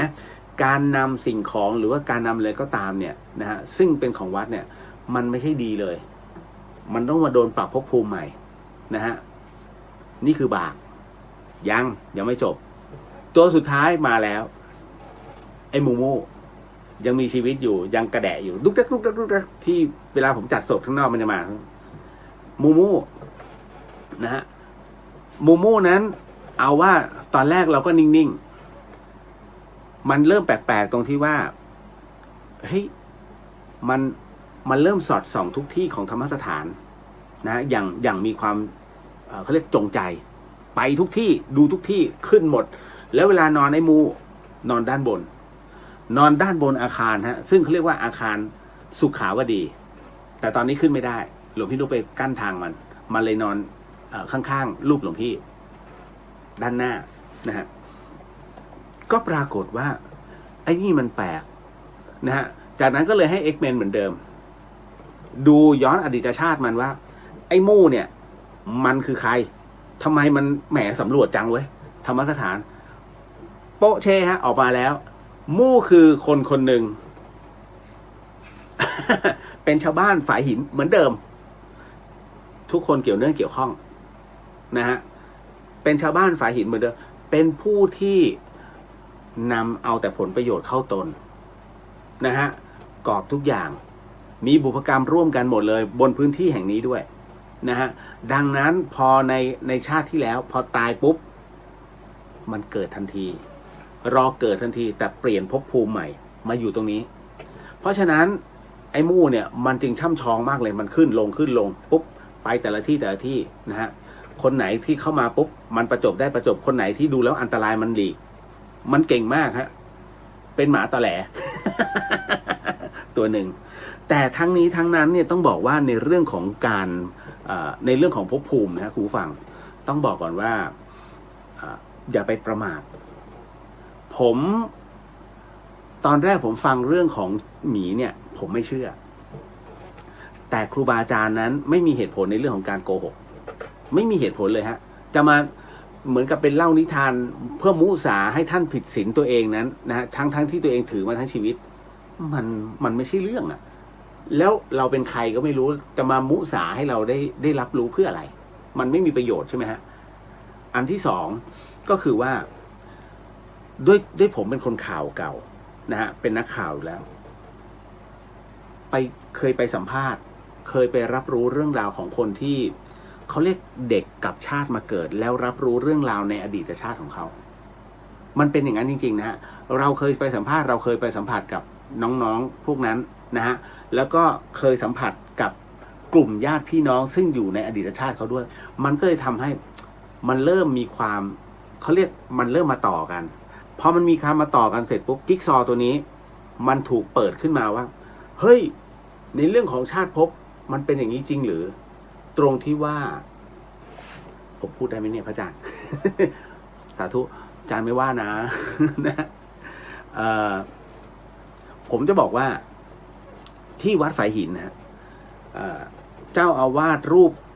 รูปที่สองนะรูปแรกก็คือครูบามารวิชัยเป็นเจ้าอาวาสรูปแรกของวัดฝายหินรูปที่สองก็คือครูบาหลวงวัดฝายหินซึ่งเป็นสังฆราชานะฮะรูปที่สามต่อจากนั้นเนี่ยต่อจากครูบาหลวงวัดฝายหินนี่แหละเป็นรูปที่เป็นเจ้าอาวาสที่ถูกโจรนะฮะถึงกับฟันคอนะฮะเขาเรียกมาปล้นนะฮะแล้วก็ฟันคอมรณภาพปัจจุบันท่านก็มาเกิดใหม่นะฮะเป็นพระเหมือนกันผมไม่บอกว่าใครปัจจุบันท่านก็อยู่บนวัดฝายหินนะฮะอันนี้เป็นการรับรู้อยู่ในหมู่เล็กๆแต่ไม่เคยมีใครเฉลยว่าท่านรูปนั้นคือใครซึ่งผมก็ไม่เฉลย นะฮะมันเป็นเรื่องราวที่แล้วคืออย่างนี้ตอนแรกเนี่ยผมถูกพาไปที่กู่ก่อนก็คือกู่ก็คือที่เก็บกระดูกแล้วที่กู่นั้นจะมีรูปเขาเรียกเป็นรูปนูนเป็นรูปนูนก่อนนะฮะเป็นรูปปูนปั้นนูนนะฮะแล้วก็เป็นใบหน้าของพระท่านก็มาถามว่าลองดูที่กู่เนี้ยหลวงพี่ภัสกรถามลองดูดิว่าเหมือนใครเราก็มองทำไมอย่าบอกว่านี่กูหลวงพี่นะไม่ใช่กูไม่ใช่กู ท่านก็บอกงี้เอาแล้วใครมึงดูดิใครล่ะผมก็ดูไม่ออกนะฮะสุดท้ายหลวงพี่ก็เลยเฉลยว่าเป็นใครอย่าคันใจนะฮะอย่าคันใจให้รู้ว่าผมไม่สามารถเอ่ยชื่อรูปท่านได้นะฮะแต่ว่ายังมีชีวิตอยู่และยังอยู่ที่บนวัดฝายหินด้วยนะฮะก็เป็นอดีตเจ้าวาดซึ่งท่านก็บำเพ็ญของท่านอยู่ไม่ยุ่งเกี่ยวใครเลย นะอันนี้บอกเลยนะฮะท่านมาเพื่อเป็นพระอีกรอบหนึ่งนะฮะเห็นไหมมันมีความเกี่ยวเนื่องเกี่ยวข้องเรื่องราวทั้งหมดอยู่นะฮะมาขออนุญาตคุยกันต่อนิดนึงเรื่องของชาติภพหมีคือใครเฉลยไปแล้วนะเล่าสั้นๆนะฮะเดี๋ยวนะตึ๊ดเมื่อกี้ผมเห็นแวบๆนะฮะคุณจิ๊บถามมา อันนี้คุณพิมพ์สวัสดีค่ะดีเจเรียวและทุกท่านแล้วก็ไปเหมือนเดิมใช่ไหมเนี่ยคุณจิ๊บบอกว่ามาพร้อมกันระหว่างสูงกับต่ำเหรอภาวะอารมณ์นี้ผมไม่มั่นใจนะฮะอันนี้ตอบไม่ได้คุณจิ๊บนะฮะมันก็มีอารมณ์ที่ไม่รู้ด้วยสิ แต่เราจะมารู้ทุกอย่างอุ้ยตายแล้วผมก็เป็นไม่ต้องมานั่งเป็นคารวาสแล้วผมบวชแล้ว มันก็มีบางอย่างที่ผมไม่รู้ฮะนะครับคุณธงชัยพี่เร็วครับอดีตชาติเช่นอดีตพระมหากษัตริย์ที่บารมีมากนั้นพอกลับชาติมาเกิดนั้นสามารถแยกดวงจิตมาเกิดเป็น2-3คนในชาติเดียวกันได้ไหมครับเคยฟังหลวงปู่หลวงพ่อบางท่านอดีตชาติเป็นผู้มีบารมีมากแต่อีกท่านก็อดีตชาติองค์เดียวกันครับอ๋อผมไม่พูดว่ารูปไหนนะฮะคืออย่างนี้หลายคนก็ผมเคยกราบนะฮะผมเคยกราบ ครูบาอาจารย์นะท่านก็บอกพูดถึงครูบาสาธุนะฮะครูพระเดชพระคุณครูบาเจ้าศรีวิชัยท่านเป็นนักบุญแห่งล้านนาหลายๆคนนั้นก็มาเล่าให้ผมฟังเรื่องราวของครูบาเจ้าศรีวิชัยนั้นเหมือนกับว่ากลับชาติมาเกิดในภพชาตินี้อย่างที่1ผมก็คำนวณปีที่ท่านมรณภาพนะฮะอย่างที่2คือผมคำนวณอายุในเรื่องของผู้ที่บอกว่าอันนี้ก็คือครูบาเจ้าศรีวิชัยกลับมานะกลับชาติมาเกิดผมคำนวณก่อนว่าระยะห่างว่ามากน้อยแค่ไหน50 ปีบนโลกมนุษย์เท่ากับ1 วันนรกสวรรค์ชั้นแรกนะครับเพราะฉะนั้นมันหักกบลบอะว่าประมาณ50 ปีถึง70 ปีนะฮะตอนแรกบอก100 ปีแต่จริงๆว่าดูแล้วบันทึกมันไม่ใช่มันตก50 ปีนิดนะฮะเขาเรียกว่า1 วันของนรกสวรรค์นะครับดังนั้นก็มาคำนวณพอคำนวณเสร็จปุ๊บเนี่ยนะฮะผมก็ยังติดเรื่องนี้นะอันนี้ฟังว่าเป็นนิยายนะก็เลยเอาเรื่องเนี้ยไปถามครูบาอาจารย์หลายๆรูปนะบอกพระอาจารย์ผมสงสัยมากเลยว่ารูปเนี้ยเขาบอกว่าเป็นพระรูปนี้นะมาเกิดท่านก็บอกอันหนึ่งว่าดวงจิตใครดวงจิตมันจะแยกเป็นอื่นเป็นไปไม่ได้แต่ถ้าสมมุติว่าจะต้องมาในรูปแบบของพระแม่อุมาเทวีเวลาไปแต่ละที่มันปั๊บไปได้ทั่วโลกทั่วประเทศที่มีการบูชาเกิดขึ้นอันนั้นคือบูชาเทพจิตไปเร็วมากเหมือนกับครูบาอาจารย์ถ้าเราระลึกถึงท่านเนี่ยต่อให้ตั้งตรงไหนนะฮะไปได้หมดแต่ถ้าสมมุติว่าดวงจิตมาเกิดแล้วไม่ต้องแล้วจบแล้วบอกไม่ต้องบูชาแล้วเอาก็มาเกิดกันแล้วไงนะแล้วจะบูชาอะไรล่ะถูกไหมฮะดังนั้นท่านบอกว่าดวงจิตใครดวงจิตมันไม่สามารถแยกออกมาเกิดได้นะฮะเพราะฉะนั้นเนี่ยก็มันเป็นเรื่องราวอาจินไตยนะฮะองค์พระสัมมาสัมพุทธเจ้าบอกว่าเรื่องอาจินไตยนั้นเขาเรียกว่าอย่าไปคิดเยอะคิดให้ตายยังไงก็คิดไม่เขาเรียกขบคิดไม่แตกนะฮะคิดจนบ้าก็ยังไม่แตกนะฮะมันจะมีอยู่ไม่กี่เรื่องหรอกหนึ่งในนั้นก็เป็นเรื่องของการกลับชาติมาเกิดหรือว่าชาติภพหรือว่าเรื่องวิญญาณมันจะมีการถกเถียงกันเกิดขึ้นนั่นนะฮะท่านถึงได้บอกว่ามันคือเป็นเรื่องอาจินไตยถ้าผมบวชเป็นพระผมก็ไม่สามารถจะตอบน้องในเรื่องของข้อนี้ได้เพราะว่ามันคาบเกี่ยวมากมันเป็นเรื่องอาจินไตยนะฮะพระท่านจะไม่พูดเลยถ้าพูดปุ๊บเนี่ยถูกโจทย์ทันทีแต่ผมเป็นคารวาสผมพูดได้ ถ้าเป็นหลวงพี่ก็พูดไม่ได้ถ้าหลวงพี่พูดต้องพูดอ้อมมากๆนะแต่ผมยิ่งตรงเลยอันนี้ให้ใช้วิจารณญาณในเรื่องของการกระบวนการคิดนะฮะมันก็จะมีให้เราได้คิดอยู่พอสมควรนะครับเก็ตเนาะต่อมานะฮะก็มาถึงในเรื่องเดี๋ยวขออันนี้ก็ต้องใส่แว่นนะครับพี่ขวัญตาบอกว่ามี2 คำถามค่ะคือการทำบุญด้วยปัจจัยที่วัดต่างแดนเดี๋ยวนะครับเดี๋ยวตึงมันขึ้นเพิ่มเติมเดี๋ยวผมขออนุญาตอ่านให้จบก่อนนะฮะการทำบุญที่วัดต่างแดนนั้นจะต้องลงทะเบียนทุกครั้งหลังยื่นซองปีที่แล้ว เราได้ไปถวายปัจจัยได้จบเป็นที่เรียบร้อยถวายแด่สงฆ์แล้วบอกจุดประสงค์ของปัจจัยนั้นคือสมทบกองทุนซื้อที่ดินท่านได้บอกว่ารับทราบแต่เราจะไม่ได้ว่าได้ลงทะเบียนไปหรือเปล่าคำถามคือถ้าปัจจัยนั้นไม่ได้อยู่ในกองทุนที่ดินแต่ไปอยู่ในกองทุนอื่นผลจะเป็นอย่างไรคะไม่ได้คิดมากนะคะแค่สงสัยค่ะคำถามที่2ถ้าเราเป็นสะพานบุญแล้วมีเพื่อนมาร่วมทำบุญด้วยเราร่วมโอนไปทีเดียวระบุแต่ชื่อเราอันนี้ติดบุญบาปไหมคะสาธุสาธุสาธุค่ะตอบอันที่1ฮะมีนิวรณ์จำได้ไหมฮะเมื่อวานนี้ที่ผมบอกเรื่องนิวรณ์ติดสงสัย มันอยู่ในใจใช่ไหมฮะมันก็เลยไม่ก้าวหน้ามันก็เลยทำให้ธรรมนั้นไม่ทะลุผมจะบอกว่าตรงเนี้ยที่พี่กำลังเหมือนกับทำบุญที่ดินนะฮะที่คุณขวัญตาบอกนะฮะว่าทำบุญแล้วคราวนี้ไม่มั่นใจนะครับว่าไอ้ตรงนั้นเขาไปอยู่ในกองทุนที่ดินจริงปะวะนะฮะติดสงสัยใครสงสัยให้ฮะมันอยู่ไม่อยู่มันอยู่ที่ตัวเราแล้วการที่มันอยู่หรือไม่อยู่ทันไม่ทันไม่เกี่ยวมันเกี่ยวกับอยู่ตรงนี้ฮะตัวใจเรานอบน้อมปัจจัยนี้ข้าพเจ้าได้ถวายเป็นค่าที่ดินซื้อที่ดินเป็นธรณีสงฆ์ดังนั้นเหตุถึงพร้อมในเรื่องของการถวายนั้นจบแล้วฮะบุญถึงเรียบร้อยแล้วแต่คราวนี้มันเป็นเหตุในเรื่องของการจัดการไม่เกี่ยวกับเรื่องที่เราถวายนะฮะเราไม่มั่นใจก็จริงแต่เรามั่นใจ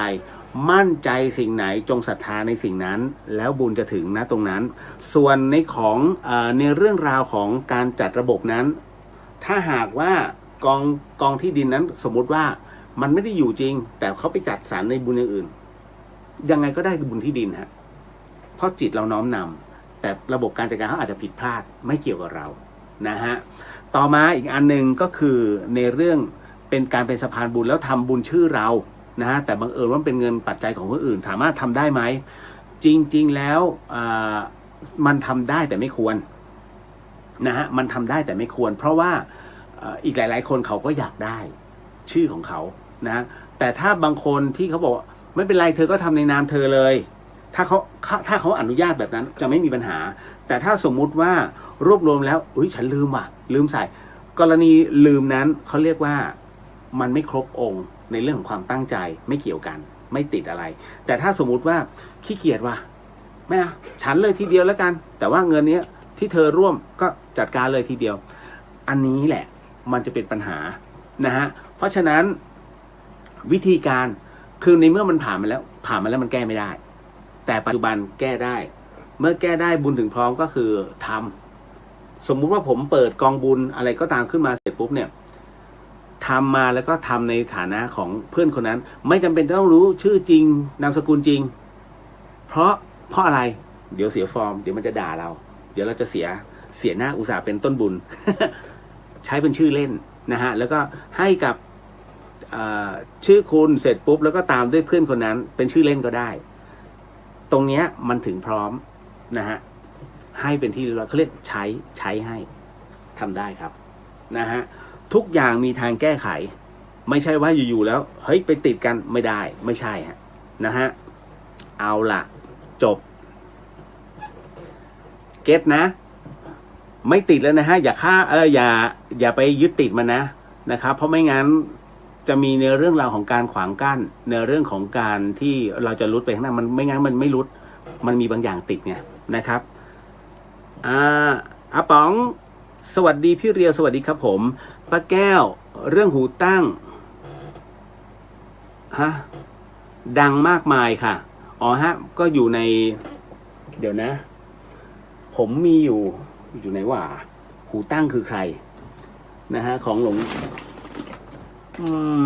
เดี๋ยวนะมันอยู่แถวนี้แหละ บางคนคุณเรียวมีหมดทุกอย่างเหรอคือเรื่องบางเรื่องเนี่ยมันต้องใช่ไหมไม่ใช่อันนี้โอวาทนะฮะมันมีแหละแต่ว่าผมไม่เราก็ไม่ได้ทันตั้งตัวไง นะฮะถ้าตั้งตัวเมื่อไหร่ก็เอาให้ดูเลยแหละนะครับ มันจะเป็นหนังสือของส่วนของสำนักอภิธรรมอะครับนะฮะหลวงพี่ภาสกรท่านมีอยู่นะครับ ก็เดี๋ยวค่อยว่ากันนะมีอยู่ฮะเรื่องหูตั้งนะครับ คุณขวัญตามี2 คำถามเมื่อกี้ตอบไปแล้วเนาะนะครับ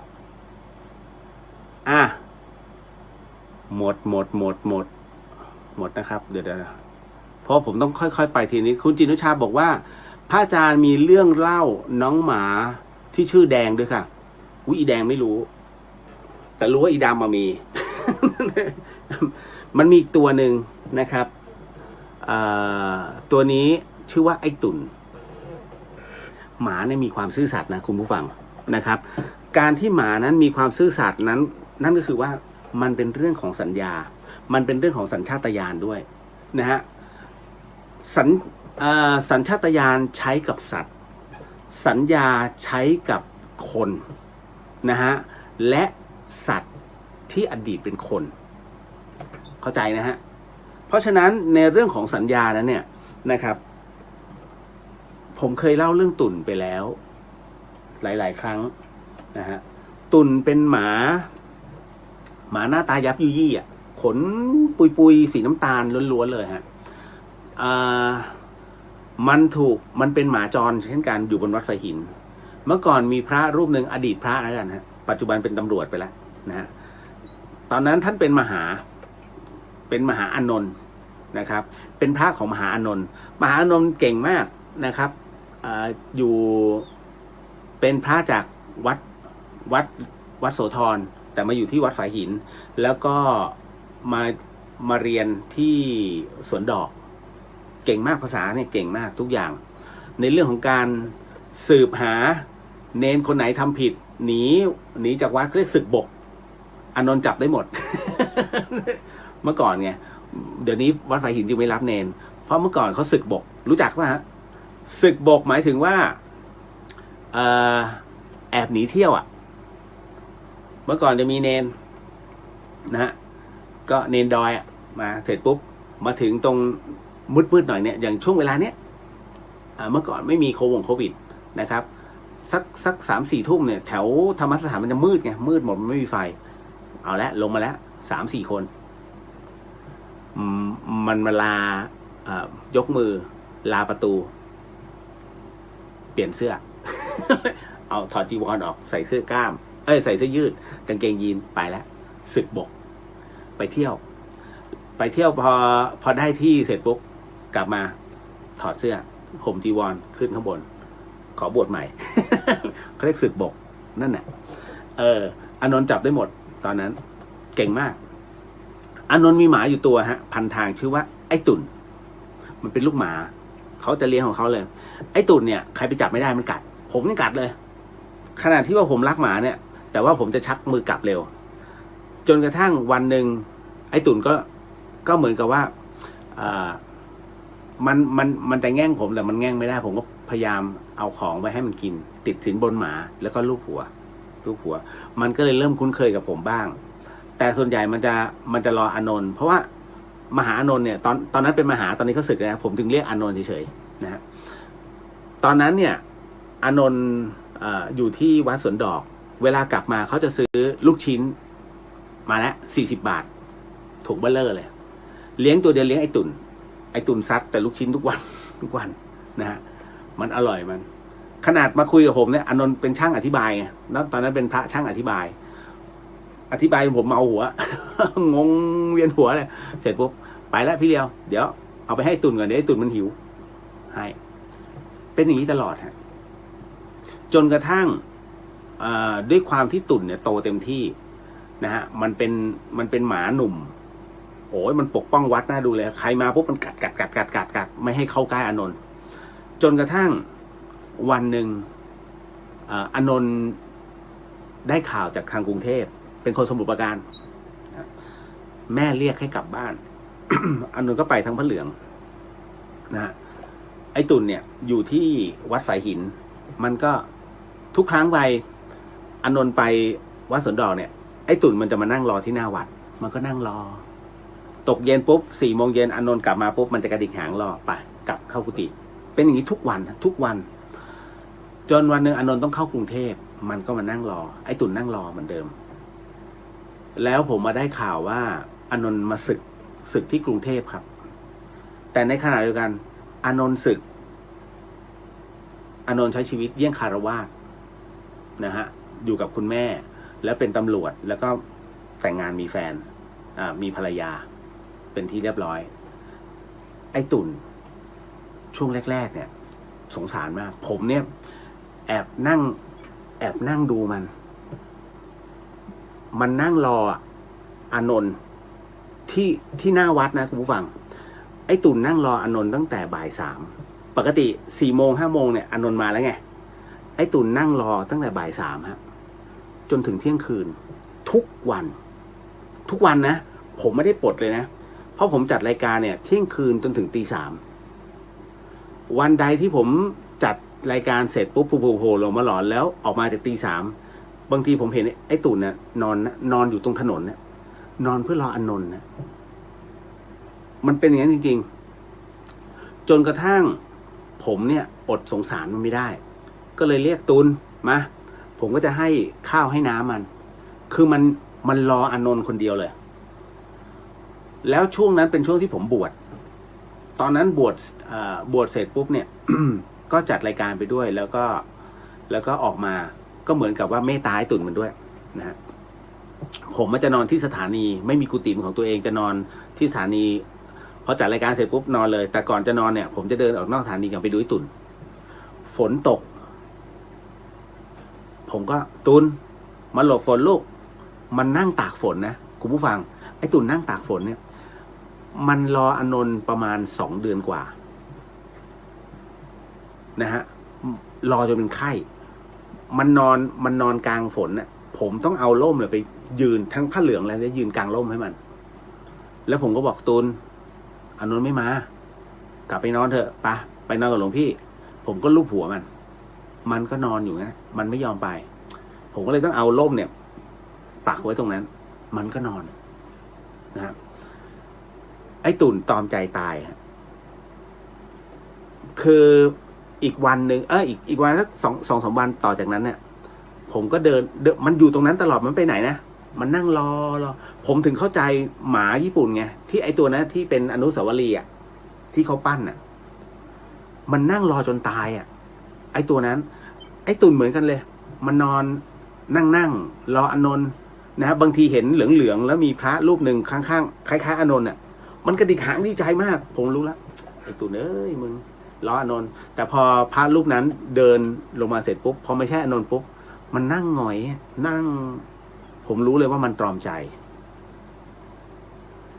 เรื่องราวตรงนี้คุณผู้ฟังมันทำให้ผมนึกถึงชาดกเรื่องหนึ่งฮะในเรื่องของอภินหาชาดกเรื่องนี้ต้องบอกเลยว่าเป็นเรื่องราวของคือคำว่าชาดกเป็นเรื่องราวของพุทธเจ้านะเรื่องนี้เป็นเรื่องของพระเขาเรียกว่าเพื่อน นะฮะเป็นเพื่อนเป็นผู้ชาย2 คนซึ่งเป็นเพื่อนรักกันมากคนหนึ่งนะฮะเรียกว่าไปไหนไปด้วยกันทำนู่นทำนี่ทำด้วยกันเป็นเพื่อนรักเลยจนกระทั่งคนหนึ่งได้บวชเป็นพระเมื่อเพื่อนคนหนึ่งบวชเป็นพระอีกคนหนึ่งก็ขอเป็นอุบาสกปฏิบัติธรรมเหมือนกันนะแต่ว่าไม่บวชนะฮะพระรูปนี้เนี่ยบวชจนเป็นพระเถระนะฮะแล้วก็เป็นอย่างนั้นตลอดนะฮะหมายถึงว่าเวลาไปไหนก็เวลาจะไปฉันข้าวพระเถระรูปนี้จะไปฉันข้าวบ้านเพื่อนเสร็จปุ๊บเพื่อนก็จะมาส่งที่วัดพอเพื่อนจะกลับปุ๊บพระรูปนี้ก็จะเดินไปส่งที่หน้าวัดแล้วก็เดินกลับแบบนี้เป็นประจำเป็นปีนะฮะจนกระทั่งวันหนึ่งมีการประชุมสงฆ์วันหนึ่งมีการประชุมสงฆ์เกิดขึ้นก็ปรากฏว่าเขาเอาเรื่องนี้มานั่งพูดกันในที่ประชุมสงฆ์ว่าพระรูปนี้ท่านเหมือนกับว่าท่านเนี่ยคบกับอุบาสกนะฮะเปรียบคล้ายๆกับยังทำเหมือนเปรียบเสมือนเป็นเพื่อน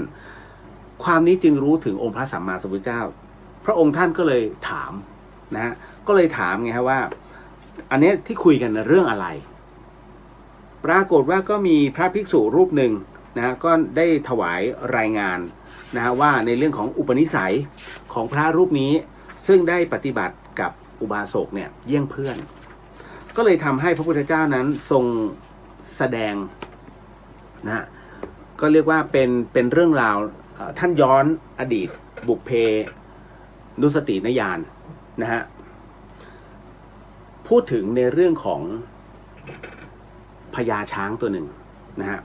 พญาช้างตัวหนึ่งเนี่ยซึ่งอยู่ในโรงเลี้ยงช้างนะฮะปรากฏว่าในวันหนึ่งฮะฝนตกหนักมันมีลูกหมาตัวหนึ่งคุณผู้ฟังฮะมันมีลูกหมาตัวหนึ่งเนี่ย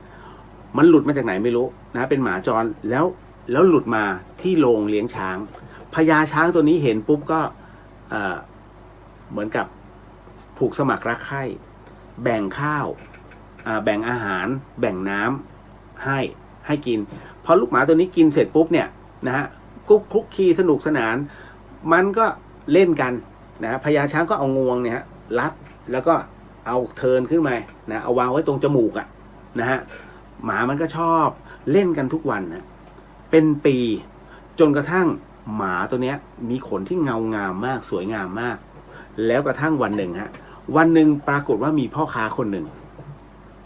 พ่อค้าคนนี้เนี่ยมาเห็นอุ้ยหมาตัวนี้มันรูปร่างดีจังนะขนสวยมากจึงขอซื้อกับควานก็ไม่รู้จะขายยังไงเพราะมันเป็นหมาไม่มีเจ้าของควานก็ปฏิเสธเสียไม่ได้ไงไอคนนี้ก็พยายามจะพ่อค้าพยายามจะขอซื้อสุดท้ายควานช้างก็เลยเหมือนกับทนขยันขยอไม่ได้ก็เลยขายไปพอขายไปเสร็จปุ๊บเนี่ยเจ้าหมาตัวนั้นก็ไปกับพ่อค้าตั้งแต่บัดนั้นเป็นต้นมาเนี่ยพญาช้างนั้นหงอยนะฮะบางวันมีอาการเหม่อลอยบางวันมีอาการแบบน้ำตาไหลอาหารไม่กินไม่แตะควานช้างเองเนี่ยพยายามสังเกตหลายครั้งเอาพญาช้างไปอาบน้ำพญาช้างก็ยืนนิ่งๆไม่วักน้ำไม่สูบน้ำไม่พยายามล้างตัวมันมีอาการที่แปลกไปนะฮะจนกระทั่งควานช้างจึงไปกราบทูลพระราชาก็เลยเรียกว่าค่อนข้างจะเครียดทำไมจึงเป็นเช่นนั้นนะเกิดอะไรขึ้นก็เลยให้บัณฑิตนะฮะให้อมาตย์บัณฑิตคนหนึ่งนะซึ่งเป็นคนสนิทเนี่ยให้ไปดูหน่อยว่ามันเป็นอะไรอมาตย์บัณฑิตนั้นก็ไปพร้อมกับหมอนะก็ไปตรวจดูปรากฏว่าทุกอย่างของพญาช้างนั้นแข็งแรงดีนะฮะแต่ทำไมอาหารการกินจึงไม่กินนะฮะดังนั้นมหาอมาตย์บัณฑิตผู้นี้จึงมากราบทูลพระราชาพระเจ้าพรหมทัตมหาอมาตย์ก็บอกว่าด้วยอาการแบบนี้พระเจ้าค่ะอยากจะบอกว่าอาการทางกายนั้นของพญาช้างเชือกนี้ก็ไม่มีอะไรแข็งแรงสมบูรณ์ดีหากเป็นเช่นนั้นกระหม่อมคิดว่าน่าจะเป็นอาการทางใจเอาอาการทางใจเกิดจากอะไรล่ะก็เลยพยายามไปถามควานว่านี่อาการทางใจเนี่ยมันมีอะไรบ้างมหาบัณฑิตผู้นั้นจึงบอกว่าอาการทางใจเนี่ยมันก็เกิดจากอันที่หนึ่งในเรื่องของความรักมันต้องมีบางอย่างมีของสำคัญหายไปนะฮะหรือมันมีอะไรที่เป็นของรักของเขาหายไปมันจึงทำให้ช้างนั้นเกิดความสะเทือนใจพญาช้างสะเทือนใจคราวนี้ก็เลยต้องให้มหาอมาตย์บัณฑิตคนนี้ไปสืบค้นก็เลยถามควานว่าควานนอกจากควานแล้วพญาช้างเนี่ยสนิทกับใครอีกไหมควานก็บอกว่าไม่มีนะไม่มีก็มีแค่เขาคนเดียวซึ่งก็ไม่ใช่เพราะว่าควานก็ยังอยู่ควานช้างก็ยังอยู่ก็เลยบอกว่าแต่เมื่อก่อนเนี้ยมีลูกหมาตัวหนึ่งนั่นแหละที่เขาอยู่ตรงนี้นั่นแหละเท่านั้นแหละฮะมหาบัณฑิตรูปนี้มหาอมาตย์บัณฑิตรูปนี้จึงไปหาพระราชาพระเจ้าพรหมทัตแล้วบอกว่าทราบแล้วพระราชากระหม่อมว่ามันเป็นเพราะว่าหมาตัวหนึ่งซึ่งมีความผูกพันกับพญาช้างนะฮะแล้วบัดนี้พ่อค้านั้นซื้อไป พระเจ้าพรหมทัตจึงรับสั่งเลยว่านะให้ป่าประกาศออกไปว่าใครที่ครอบครองหมาตัวนี้ให้ปล่อยออกมาไม่ฉะนั้นจะมีความผิดชายผู้นี้นะฮะพ่อค้าคนนี้หลังจากที่เอาหมามามันก็ไม่ยอมกินข้าวน้ำตาก็ไหลมันก็มีอาการเหม่อลอยเหมือนช้างมากเลยฮะพอได้ยินข่าวตอนก็เลยรีบปล่อยหมาเจ้าหมาน้อยตัวนี้พอวิ่งพอมันถูกปล่อยออกจากรั้วปุ๊บมันวิ่งทันทีฮะวิ่งไม่คิดชีวิตเลยวิ่งมาที่โรงเลี้ยงช้างปรากฏว่ามาเจอกันนะฮะทุกอย่างช้างก็เกิดอาการดีใจพญาช้างดีใจที่ได้เจอหมานะฮะแล้วจากนั้นก็เอายกหมาเนี่ยแล้วเอางวงรัดหมาเนี่ยเอาเทิร์นขึ้นจมูกเหมือนเดิมทุกอย่างความสุขกลับมาเหมือนเดิมนะฮะพระพุทธเจ้าจัดตัดเรื่องนี้ให้ฟังว่าเนี่ยในส่วนของคนที่เขาบอกอย่างนี้ฮะว่าในส่วนที่เป็นหมานั่นคืออุบาสกส่วนที่เป็นพญาช้างก็คือพระเถระรูปนั้นนะฮะส่วนที่เป็นพระราชาพระเจ้าพรหมทัตก็คือพระอานนท์ส่วนที่เป็นอมาตย์มหาบัณฑิตนั้นก็คือพระพุทธองค์นะฮะนั่นคือการประชุมชาดกท่านถึงได้บอกว่าเรื่องราวตรงนี้มันเป็นดาบสองคมพระพุทธองค์ท่านบอกเลยนะว่ามันเป็นเรื่องราวของความรักฮะคุณฟังการรักนั้นย่อมมีขีดจำกัดรักแบบไหนนะฮะรักแบบไหนก็ตามมันเกิดทุกข์ทั้งหมดท่านบอกเลยฮะว่าอันที่หนึ่งเนี่ยทุกข์เพราะความคิดถึงทุกข์เพราะความคิดถึงเห็นไหมไม่เป็นอันกินอันนอนฮะอันที่สองทุกข์เพราะเสียจากการงานเสียเพราะมันโมแต่คิดถึงไงมันทำอะไรไม่ได้เพราะฉะนั้นเนี่ยแม้กระทั่งในครอบครัวเช่นกันท่านบอกเลยสามีหรือภรรยาที่ติดฝ่ายใดฝ่ายหนึ่งมากเกินไปเนี่ยจนต้องเกี่ยวก้อยหรือว่าหันหลังตามกันไปทุกที่ทั้งหมดทั้งมวลนั้นนะที่เป็นเงาตามตัวมันก็เกิดทุกข์แม้กระทั่งพ่อแม่ติดลูกทนุถนอมและห่วงใย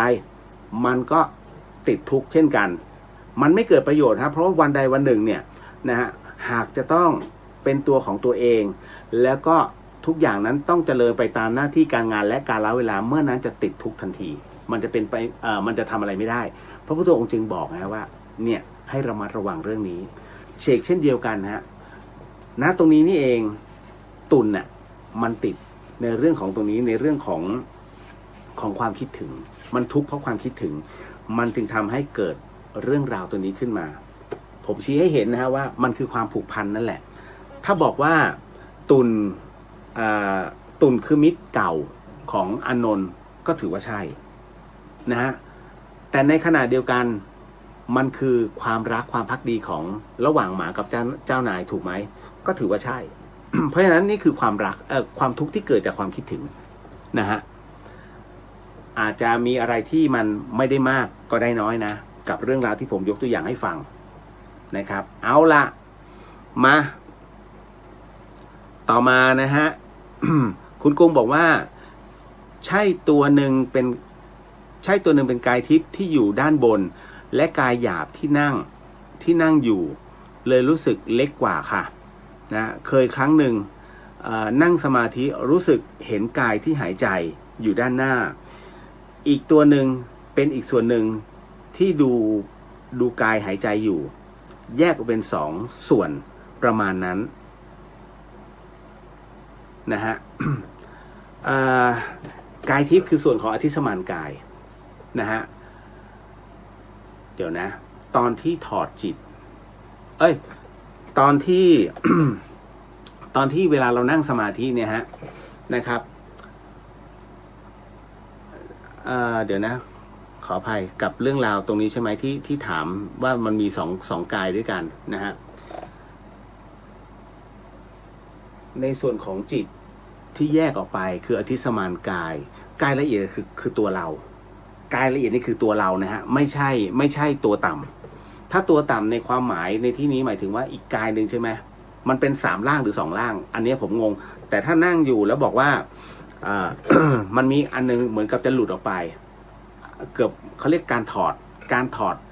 ถ้าการถอดขนาดนั้นนี่ชั้นสูงเลยนะฮะ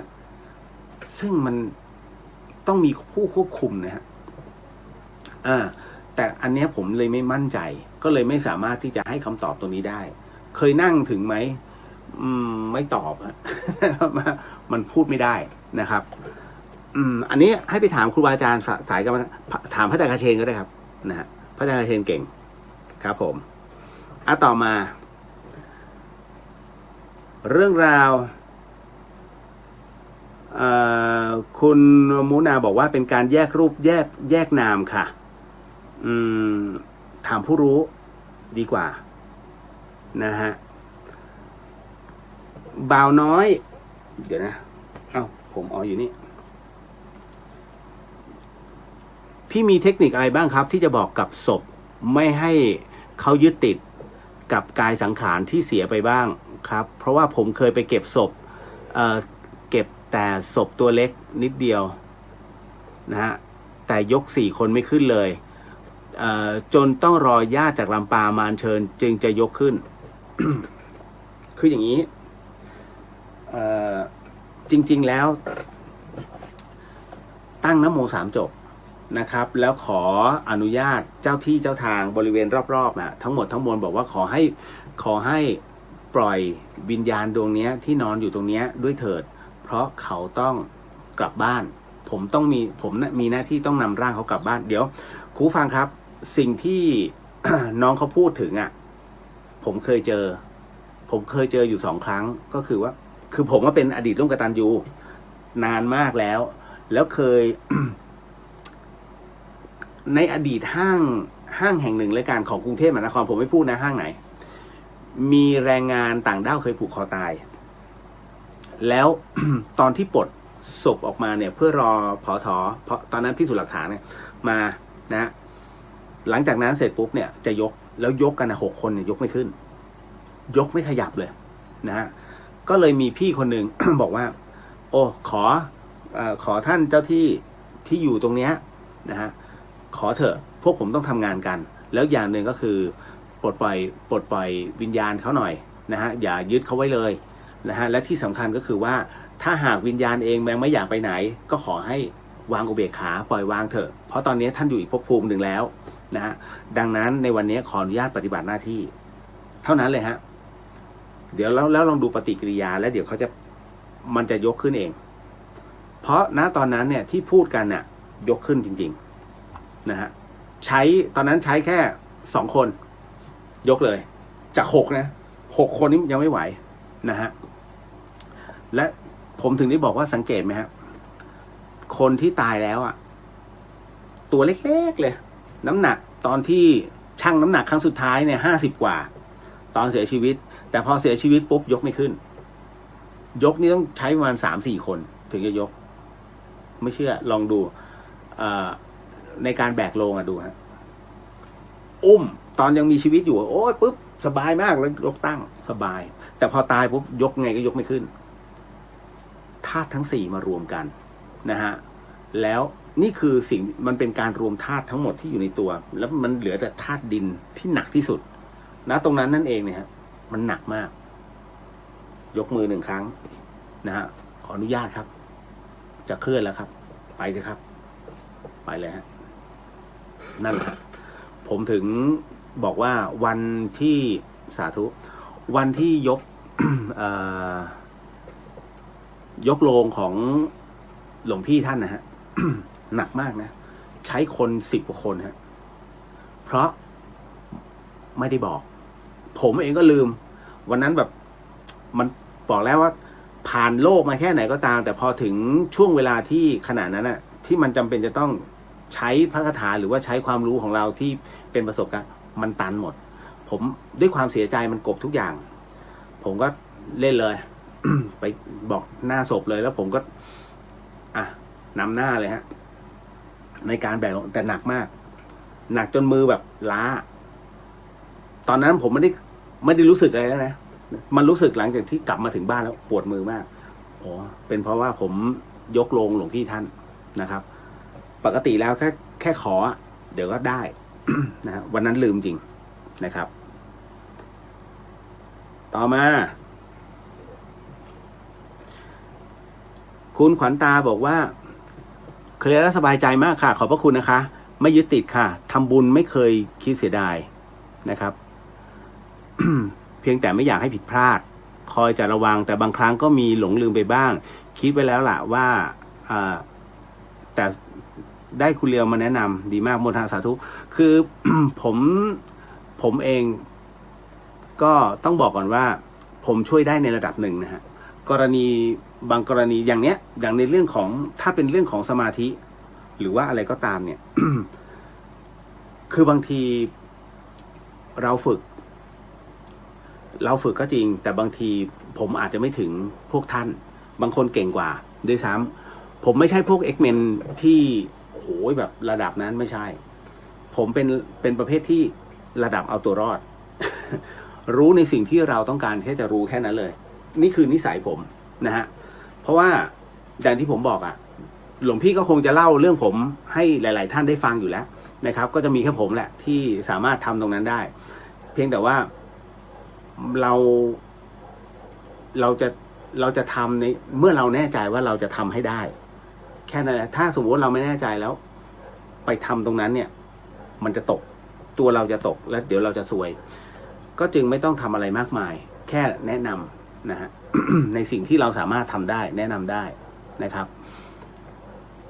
อีฟพ่อหนูบอกว่าคนขี้เกียจมักจะเกิดเป็นหมาค่ะเพราะฉะนั้นเราไม่ควรเป็นคนขี้ขออภัยคนขี้อิจฉา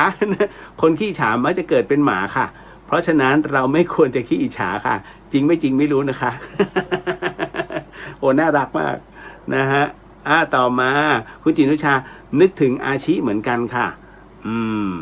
พวกนี้ที่เราเลี้ยงดูเขาอ่ะมันคือบริวารเก่าของเราทั้งนั้นนะคุณสังเกตดีๆคุณอย่ายกมันเป็นลูกนะบางคนอุ้ยไม่ได้คุณเรียวพูดงั้นไม่ได้ผมเคยเล่าเรื่องน้องนักศึกษาให้ฟังแล้วใช่ไหมที่ท้ายที่สุดแล้วเนี่ยโอ้เป็นลูกเลย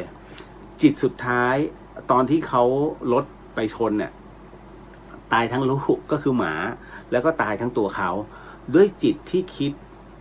คิดถึงหมาเป็นสารณะถูกไหมก็หมาอยู่ข้างนี้ปรากฏว่ามันมีหมาแม่ลูกอ่อนกำลังจะออกลูกตัวจิตเกิดปุ๊บไม่ทันได้พิพากษาเลยฮะไปเข้าท้องหมาเลยเพราะมีหมาเป็นสารณะไงลูกจ๋าแล้วเงยหน้ามาอีกทีบวกกับ10 ล้อตูด10 ล้อนั่นแหละฮะผมถึงได้บอกพยายามรักได้แต่อย่ายึดติดแล้วต้องรีบตัดคือมันเสียชีวิตอย่างผมกับไอ้บากนี่ผูกพันกันมากเนี่ยเพราะหลวงพี่ให้ดูแลแล้วมันเป็นหมาที่น่ารักไอ้บากเนี่ยมันเป็นเวลาผมเข้ากรุงเทพปุ๊บเนี่ยพี่ละออจะบอกเลยหมาก็ดีแล้วเนี่ยลูกน้องนอนรอบากมันนอนรอผมปากทางเข้าห้องเสมอฮะผมก็จะให้ข้าวกันตลอดเนี่ยเดี๋ยวเสร็จปุ๊บเนี่ยผมก็มีลูกรออยู่3 ตัว จบรายการไม่ใช่ผมมาเลยนะไม่ใช่คุกข้าวให้เขาก่อนเป็นอย่างนี้ทุกคืนฮะเราก็จะมีหน้าที่นิดนึงเพราะว่ามันก็คือบริวารหนึ่งในนั้นก็ไอ้มู่ไม่ได้เขาไม่ได้เลยฮะไอ้มู่เนี่ยถึงได้บอกว่ามันรู้ว่าผมอยู่ตรงไหนแล้วก็พื้นที่ตรงนี้เป็นอะไรเพราะมันคือชาวบ้านเก่าที่นี่นั่นแหละฮะ เอาล่ะคุณกรุงบอกว่าที่เราเห็นจะไม่ได้ถอดออกไปที่อื่นค่ะคือตัวที่อยู่ข้างหลังเหมือนเป็นตัวรู้ดูกายที่นั่งสูบลมหายใจตอนนั้นที่เห็นคือตัวที่เป็นเรานิ่งดูอยู่ไม่ได้นิ่งดูอยู่ไม่ได้หายใจคือเราเห็นว่าเราไม่ได้หายใจแต่ตัวที่สูบลมหายใจเป็นตัวกายที่นั่งอยู่ค่ะเห็นแบบนี้ครั้งเดียวฮะคุณธงชัยบอกพี่เลียวไลฟ์ที่วัดฝายหินหรือเปล่าครับตอนนี้อยู่ที่ธรรมสถานมหาลัยเชียงใหม่ฮะวัดฝายหินเหมือนกันแต่ว่าอยู่ด้านล่างวัดฝายหินอยู่ข้างบนเขตวัดกับเขตธรรมสถานห่างกันแค่4 เมตรครับ มีถนนหมู่บ้านกั้นแค่นั้นฮะนะครับคุณตุ๊กบอกว่ากำลังจะนอนแวะเข้ามาฟังค่ะและให้กำลังใจค่ะที่ตั้งใจถ่ายทอดเรื่องราวให้ได้ฟังขอบคุณกราฟ นะโมทนาสาธุฮะ คุณสาวินีเคยได้ยินบางท่านพูดว่าคนเรามี2 ดวงจิตมันเป็นยังไงคะเอาแล้วเลียว เรื่องสองดวงจิตเลยเหรอนะฮะตอบไม่ได้อีกแล้วฮะอันนี้นะครับ จะบอกว่าจิตหนึ่งคือตัวจิตที่เป็นจิตรู้ แต่สำหรับผมอะเวลาเรานั่งอันนี้ต้องบอกก่อนนะฮะว่าในเรื่องของสองดวงจิตผมว่ามันไม่น่าจะใช่นะฮะจิตเรามีจิตเดียวแต่เพียงแต่ว่าเราเนี่ยรับรู้แล้วก็เวลาเรานั่งเนี่ยเราดูตัวเราดูจิตของเราดูจิตดูใจที่ท่านได้บอกฮะว่า ไม่ต้องไปไหนให้ดูจิตแล้วก็ดูใจแล้วก็นั่งสมาธินะก็คือกำหนดลมหายใจออกทั้งหมดทั้งมวลเนี่ยและดูข้างในเป็นการที่รับรู้ภายในเท่านั้นก็คือกำหนดให้ได้เพราะอะไรเพราะว่าถ้าไม่กำหนดตรงนี้เหมือนกับเหตุการณ์ที่การถอดออกไปการถอดออกไปคือการหลุดออกไปของดวงจิตก็คือการถอดจิตออกไปนั้นเนี่ยมันเกิดขึ้นง่ายมากถ้าไม่มีตัวกำกับเพราะฉะนั้นเวลาขึ้นกรรมฐานทุกครั้งต้องสวดมนต์แล้วก็ขึ้นขอบารมีครูบาอาจารย์และขอบารมีพระพุทธเจ้าทุกครั้งในการที่กำกับในเรื่องของการกรรมฐานนะครับแล้วก็กำหนดตัวเราใ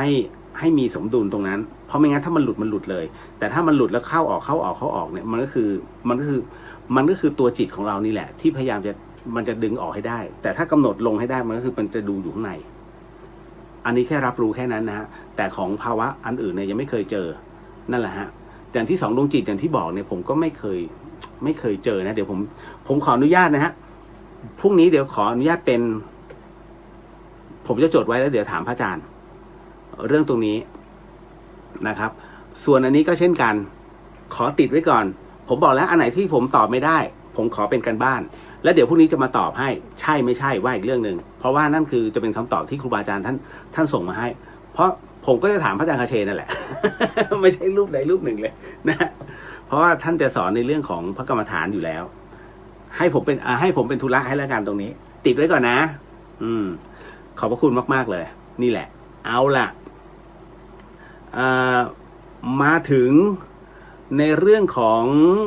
มันมีเรื่องราวที่ผมบอกว่าผมจะเล่าเรื่องถ้ามีเวลาเหลือก็พอจะเหลืออยู่นะ6 นาทีน่าจะได้อยู่ไหนวันนี้ก็พูดถึงในเรื่องของจิตวิญญาณแล้วนะฮะวันนี้จะขอเล่าเรื่องในเรื่องของผีบ้างสิ่งที่ผมกำลังจะเล่าต่อไปนี้ครูฟังอย่าเชื่อนะฮะฟังหูไว้หูแล้วก็ใช้วิจารณญาณทุกครั้งในการรับฟังเรื่องราวประเภทนี้ข้อสำคัญอยากให้คุณผู้ฟังได้ฟังเป็นนิยายเพราะเรื่องที่ผมกำลังจะเล่าต่อไปนี้เป็นเรื่องราวผีที่เกี่ยวข้องกับครูบาอาจารย์นั่นก็คือหลวงปู่แหวนกับหลวงปู่ตื้อฮะเก็ตนะเรื่องตรงนี้มันเป็นเรื่องราวเนี่ยที่หลวงปู่บุญเพ็งท่านเล่าในสมัยที่ต้องบอกว่าเพิ่งจะมาปฏิบัติธรรมภาวนากับหลวงปู่ตื้อใหม่ๆท่านบอกอย่างนี้เลยว่ามีอยู่วันหนึ่งเนี่ยด้วยความสงสัยหลวงปู่บุญเพ็งสงสัยนะก็เลย จึงถามหลวงปู่ตื้อไปว่าหลวงปู่ครับ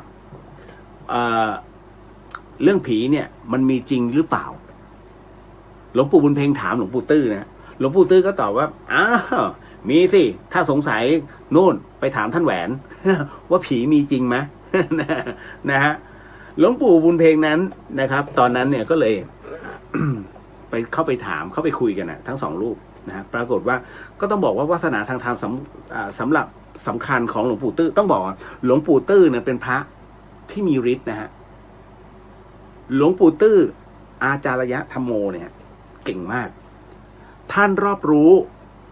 ต่างๆเลยในเรื่องของพูดผีวิญญาณไม่ว่าจะเปรตในเรื่องกายทิพย์เทวดาต่างๆนะมันมีเรื่องเล่าต่างๆมากมายนะฮะมันไม่ใช่เรื่องที่น่าจะสงสัยในหมู่นักปฏิบัติหรอกเพราะว่าอันนี้เขาจะเล่ากันนะให้ฟังกับนักปฏิบัติทั้งหลายทั้งปวงในเรื่องของภพภูมิแล้วก็การเวียนว่ายตายเกิดมันเป็นเรื่องของสรรพสัตว์สรรพสิ่งทั้งหมดทั้งมวลบนโลกใบนี้นะที่มันอยู่ตามภพภูมินะเวลาที่ท่านเล่าเนี่ยบรรดาศิษยานุศิษย์เนี่ยทั้งหลายทั้งปวงที่ไปร่วมปฏิบัติธรรมนะตรงนั้นจะมานั่งฟังนะฮะมันก็จะมีอยู่นะฮะหลวงปู่ตื้อเนี่ยมักจะพูดเสมอว่าในเรื่องของเกี่ยวกับพวกกายทิพย์พวกนี้ล้วนแล้วแต่เป็นเรื่องที่น่าอัศจรรย์เพราะมันเป็นเรื่องที่นอกเหนือที่มนุษย์ธรรมดาสามัญจะรู้ได้แต่สำหรับผู้สนใจและใฝ่รู้ในเรื่องของการปฏิบัติตามแนวพระพุทธศาสนาเนี่ยนะฮะแล้วก็เชื่อว่ามั่นว่าเรื่องราวเหล่านี้มันมีจริง นะเช่นพวกกายที่พวกเทวดาพวกผีสางนางไม้พวกสัตว์นรกพวกเปรตต่างๆนั้นเนี่ยนะหากเชื่อว่าสิ่งนั้นมีจริงก็สามารถสัมผัสและก็รู้ได้เช่นกันถ้าเรามีการฝึกฝนทางด้านจิตนะฮะอันนี้หลวงปู่ตื้อท่านพูดเสมอนะฮะท่านบอกเลยนะถ้าเราฝึกจนมันมีความละเอียดเพียงพอเราก็สามารถสัมผัสเรื่องราวเหล่านี้ได้หนึ่งในเรื่องราวนะแล้วก็ในเรื่องของการปราบแล้วก็อบรมผีใช้คำว่าอบรมผีนะอบรมผีที่โด่งดังมากสำหรับหลวงปู่ตื้อกับหลวงปู่แหวนก็คือต้องบอกว่าในสมัยแรกๆเลยเนี่ยที่หลวงปู่ตื้อแล้วก็หลวงปู่แหวนนั้นเพิ่งจะออกไปจาริกใหม่ๆเลยคือธุดงค์ใหม่ๆนะฮะต้องบอกว่าณตรงนั้นเนี่ยไปพร้อมๆกันถ้าจะไป2 รูปพร้อมๆกันฮะตอนนั้นหลวงปู่ทั้ง2เนี่ยยังไม่ได้พบกับหลวงปู่มั่นนะฮะท่านก็เดินจาริกไปเรื่อยๆไปยังอำเภอแม่สอดจังหวัดตากเพื่อจะไปพม่าแล้วก็วกกลับไปทางไหนเขาเรียกว่าช่วงนั้นมันเป็นเขาเรียกทางกอกระเล็กนั้นอยู่ทางอำเภอแม่สอดนะฮะของจังหวัดตากระหว่างทางเนี่ยขากลับปรากฏว่าทั้ง2 รูปก็ไปเจอศาลาเก่าๆหลังหนึ่งกลางป่าแล้วคุณผู้ฟังก็ไม่มีใครอาศัยอยู่นะจากนั้นพอถึงตรงนั้นเสร็จโอ้โหท่านก็เดินมาเหนื่อยก็มาหยุดพักตรงนั้นก็เรียกว่าเป็นการหาที่ทุดงไปว่าอยู่กับที่นะฮะแต่ถ้าจาริกแปลว่าเดินไปนะเพราะตรงนั้นเนี่ยพอเสร็จปุ๊บจากการเดินทางท่านก็เลยปักกฎเลยหาที่คนละมุมนะฮะเรียกว่าแขวนกฎกันเลยฮะคนละมุมศาลาหลวงปู่ตื้อก็มุมหนึ่งหลวงปู่แหวนก็มุมหนึ่งคืนนั้นเนี่ยหลวงปู่ตื้อบอกว่าหลวงปู่ตื้อเนี่ยเข้านอนในกฎนะฮะเรียกว่าคนละมุมกับของหลวงปู่แหวนท่านก็เล่าว่าหลวงปู่ตื้อบอกเราก็นอนอยู่มุมหนึ่งท่านแหวนท่านก็นอนอยู่อีกมุมหนึ่งคืนแรกมันก็สบายดีจนรุ่งเช้าออกบิณฑบาตก็ได้อาหารมาแล้วก็กลับมาฉันกันที่ศาลาเหมือนเดิมนะฮะปรากฏว่าพอรุ่งเช้าหลวงปู่ตื้อแล้วก็หลวงปู่แหวนก็ตื่นมาตามปกติแล้วก็ออกไปบิณฑบาตได้อาหารกลับมาก็มาที่ศาลาทั้ง2 ท่านเนี่ยก็วางข้าวของแล้วก็บาตรทันทีฮะตรงนั้นปรากฏว่าหลวงปู่แหวนนั้นนะเอามือยันไปข้างหน้าฮะก็คือเหมือนกับจะเหมือนกับจะหงายเหมือนกับจะล้มเขมรนะฮะก็คือจะหน้าคว่ำลงไปท่านก็เอามือเนี่ยค้ำเอาไว้แล้วปรากฏว่าที่ขากรรไกรของหลวงปู่แหวนนั้นค้างขากรรไกรแบบแข็งหมดเลยฮะท้องก็แข็งน้ำลายของหลวงปู่ณตอนนั้นนะฮะยังเป็นหนุ่มอยู่ก็ยังไหลไม่หยุดเลยนะฮะตอนแรกหลวงปู่ตื้อก็คิดว่าโอ้หลวงปู่แหวนท่านน่าจะไม่สบายน่าจะเป็นลมหรือเปล่าก็จึงเรียกหลวงปู่แหวนโอ้ท่านแหวนเอ้าเอ้ยก็ไปบิณฑบาตกลับมาดีๆนะอยู่เนี่ยนะเอาอีกแล้วเลยคือเหมือนจะเป็นลมนั่นนะฮะแต่พอจิตของหลวงปู่ตื้อคือหลวงปู่แหวนไม่ได้พูดอะไรนะฮะหลวงปู่ตื้อก็เลยเมื่อเห็นทางกายแล้วขอดูจิตหน่อยหลวงปู่ตื้อเลยเดินจิตพอจิตของหลวงปู่ตื้อเนี่ยเข้าไปสแกนเลยฮะฟื้นปรากฏว่าจิตท่านก็รู้เลยว่าเกิดอะไรขึ้นกับหลวงปู่แหวนนี่มันผีนี่นะพอรู้ว่านี่เป็นฝีมือของผีฮะหลวงปู่ตื้อก็ไม่ได้กลัวนะเพราะหลวงปู่ตื้อเนี่ยเป็นสายฤทธิ์อยู่แล้วนะเขาบอกว่าเขาบอกอย่างนี้ตอนนั้นเนี่ยท่านบอกว่าพอเห็นปุ๊บเนี่ยแล้วท่านยังเป็นพระแบบมือใหม่หลวงปู่ตื้อเป็นพระมือใหม่ซึ่งกำลังเริ่มปฏิบัติทางด้านเนี่ยสมาธิในเรื่องของจิตอยู่ท่านจึงไม่มีความรู้เกี่ยวกับผีหรือว่าคาถาปราบผีเลยนะฮะสิ่งแรกที่ทำก็คือด่า หลวงปู่ตื้อด่า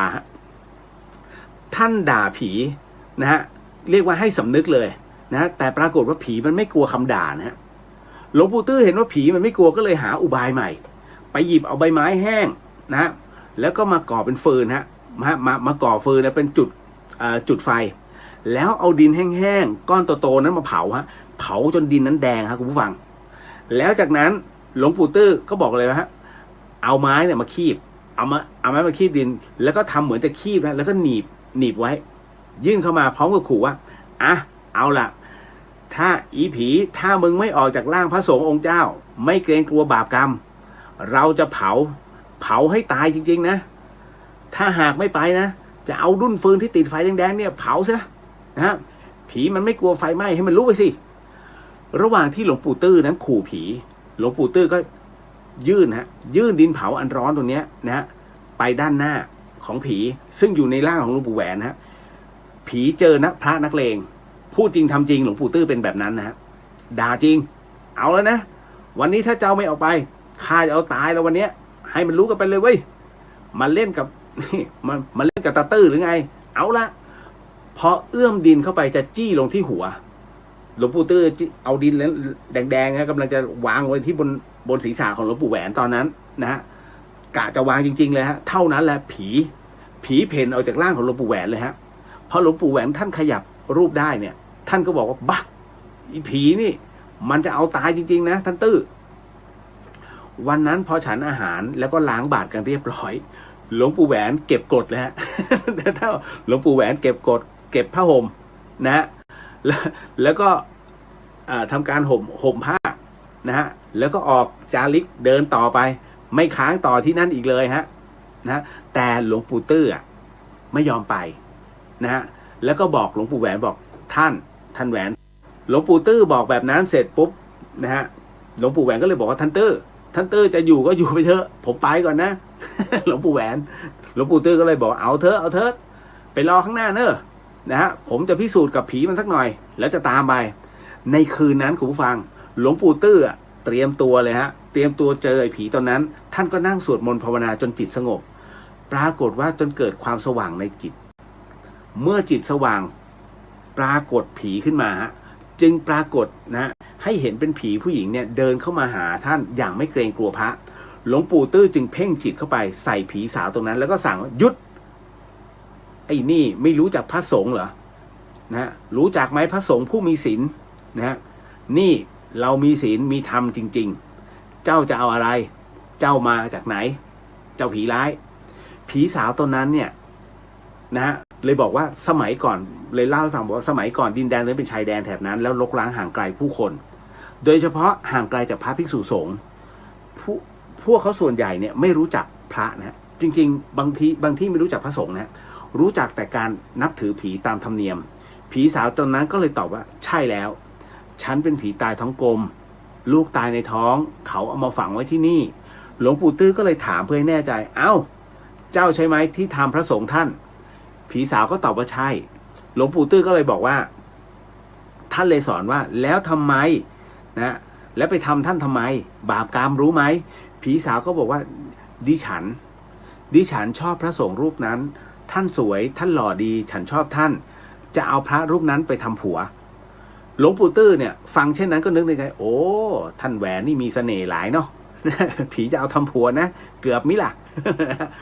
จากนั้นก็เลยหันไปสอนผีสาวไปโปรดนะเจ้าเนี่ยมันเป็นบ้านะจะเอาพระเจ้าเนี่ยที่ท่านมาบำเพ็ญภาวนามาหาศีลมหาธรรมเนี่ยละเว้นกิเลสตัณหาจะมาเอาท่านไปเป็นผัวมันจะเป็นกรรมมันจะเป็นบาปกรรมนะเวลานี้เจ้าก็เป็นเปรตเป็นผีอยู่แล้วจะให้ตกนรกไปมากกว่านี้เหรอตั้งแต่นี้ต่อไปเจ้าจงอย่าทำพระ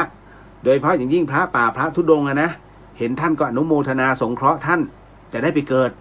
เอารับศีลเดี๋ยวนี้หลวงปู่ตื้อสอนผีสาวให้รับศีลปรากฏว่าผีสาวก็เลยรับศีลแล้วก็รับพระไตรสรณคมอันประกอบไปด้วยพระพุทธพระธรรมพระสงฆ์เป็นสรณะปรากฏว่าผีสาวผู้นี้มีวาสนาทางธรรมน้อมรับศีลแล้วก็รับไตรสรณคมเท่านั้นฮะพาให้กายนั้นกลายเป็นกายทิพย์ฮะผ่องใสจิตใจผ่องใสผีสาวแม่ลูกอ่อนตรงนี้นะฮะผ่องใสด้วยกระแสธรรมปรากฏว่านะฮะผีสาวตอนนั้นก็บอกรับศีลเลยยอมรับการเรียกว่าการสอนศีล 5ของหลวงปู่ตื้อจนทำให้ผีสาวตัวนั้นลดละทิฏฐิลงยอมรับความดีงามเมื่อหลวงปู่ตื้อเห็นความก้าวหน้าทางจิตของผีสาวนะก็เลยเมตตาอยู่ที่ศาลาไม้เก่านั้นเดือนหนึ่งฮะเพื่อโปรดสัตว์ท่านอธิบายสอนผีตนนั้นนะให้รู้จักทำดีบ้างอย่างน้อยก็จะเป็นวิสัยตามส่งเราก็แผ่เมตตาให้ทำบุญให้บ้างจนผีนั้นค่อยๆสุขสบายขึ้นหลวงปู่ตื้อมักจะบอกว่าปกตินั้นวิญญาณนั้นจะอยู่ติดที่หรือตายแล้วไม่ไปไหนยังคงลอยวนเวียนอยู่เพราะพวกเขายังยึดติดไม่เข้าใจธรรมะถ้าเพียงเข้าใจหลักธรรมะไม่ยึดติดความเขาเรียกว่าความยึดมั่นถือมั่นเขาก็จะละวางได้ยินดีได้ ที่จะไปเกิดใหม่ในภพภูมิใหม่นี่คือความงดงามของจิตใจของหลวงปู่ตื้อตั้งแต่สมัยแรกๆที่เริ่มออกธุดงค์แล้วก็ยังคงปฏิบัติจนละสังขารเพื่อไปโปรดญาติโยมให้พ้นทุกข์นั่นนะฮะนั่นคือทั้งหมดทั้งมวลฮะที่เล่าเรื่องราวตรงนี้หลวงปู่แหวนกับหลวงปู่ตื้อเอาละมาหมดแล้วฮะเรื่องราวตรงนี้ไว้ต่อวันพรุ่งนี้เนาะผมมีกันบ้านแล้วนะ2 ข้อดีใจจังสาธุสาธุสาธุสิ่งหนึ่งสิ่งใดที่ผิดพลาดพลั้งไปขอโอโหสิกรรมนะที่นี้ไม่ได้ตั้งใจหรือมีเจตนานะฮะก็ขอมอบอานิสงส์ผลบุญในค่ำคืนนี้ให้กับคุณผู้ฟังที่ฟัง FM 104.50 เมกะเฮิรตซ์ทุกท่านรวมไปถึงคุณผู้ฟังที่ฟังทางช่อง YouTube ของวัดฝายหินแล้วก็ช่องของ Facebook ของวัดฝายหินทุกช่องด้วยนะฮะให้ได้รับอานิสงส์ไปด้วยเช่นกันรวมถึงผู้ที่ฟังในช่องของพุทธิสิทธิ์รัตนสมบูรณ์แล้วก็เรียวเดือดหินก็ขอให้ได้รับอานิสงส์ผลบุญในค่ำคืนนี้ไปด้วยเช่นกันพบกันใหม่กับเรื่องราวดีๆแบบนี้ในวันพรุ่งนี้สำหรับค่ำคืนนี้ราตรีสวัสดิ์นะครับพี่น้องชาวเชียงใหม่ราตรีสวัสดิ์นะครับทุกท่านในโซเชียลแล้วเจอกัน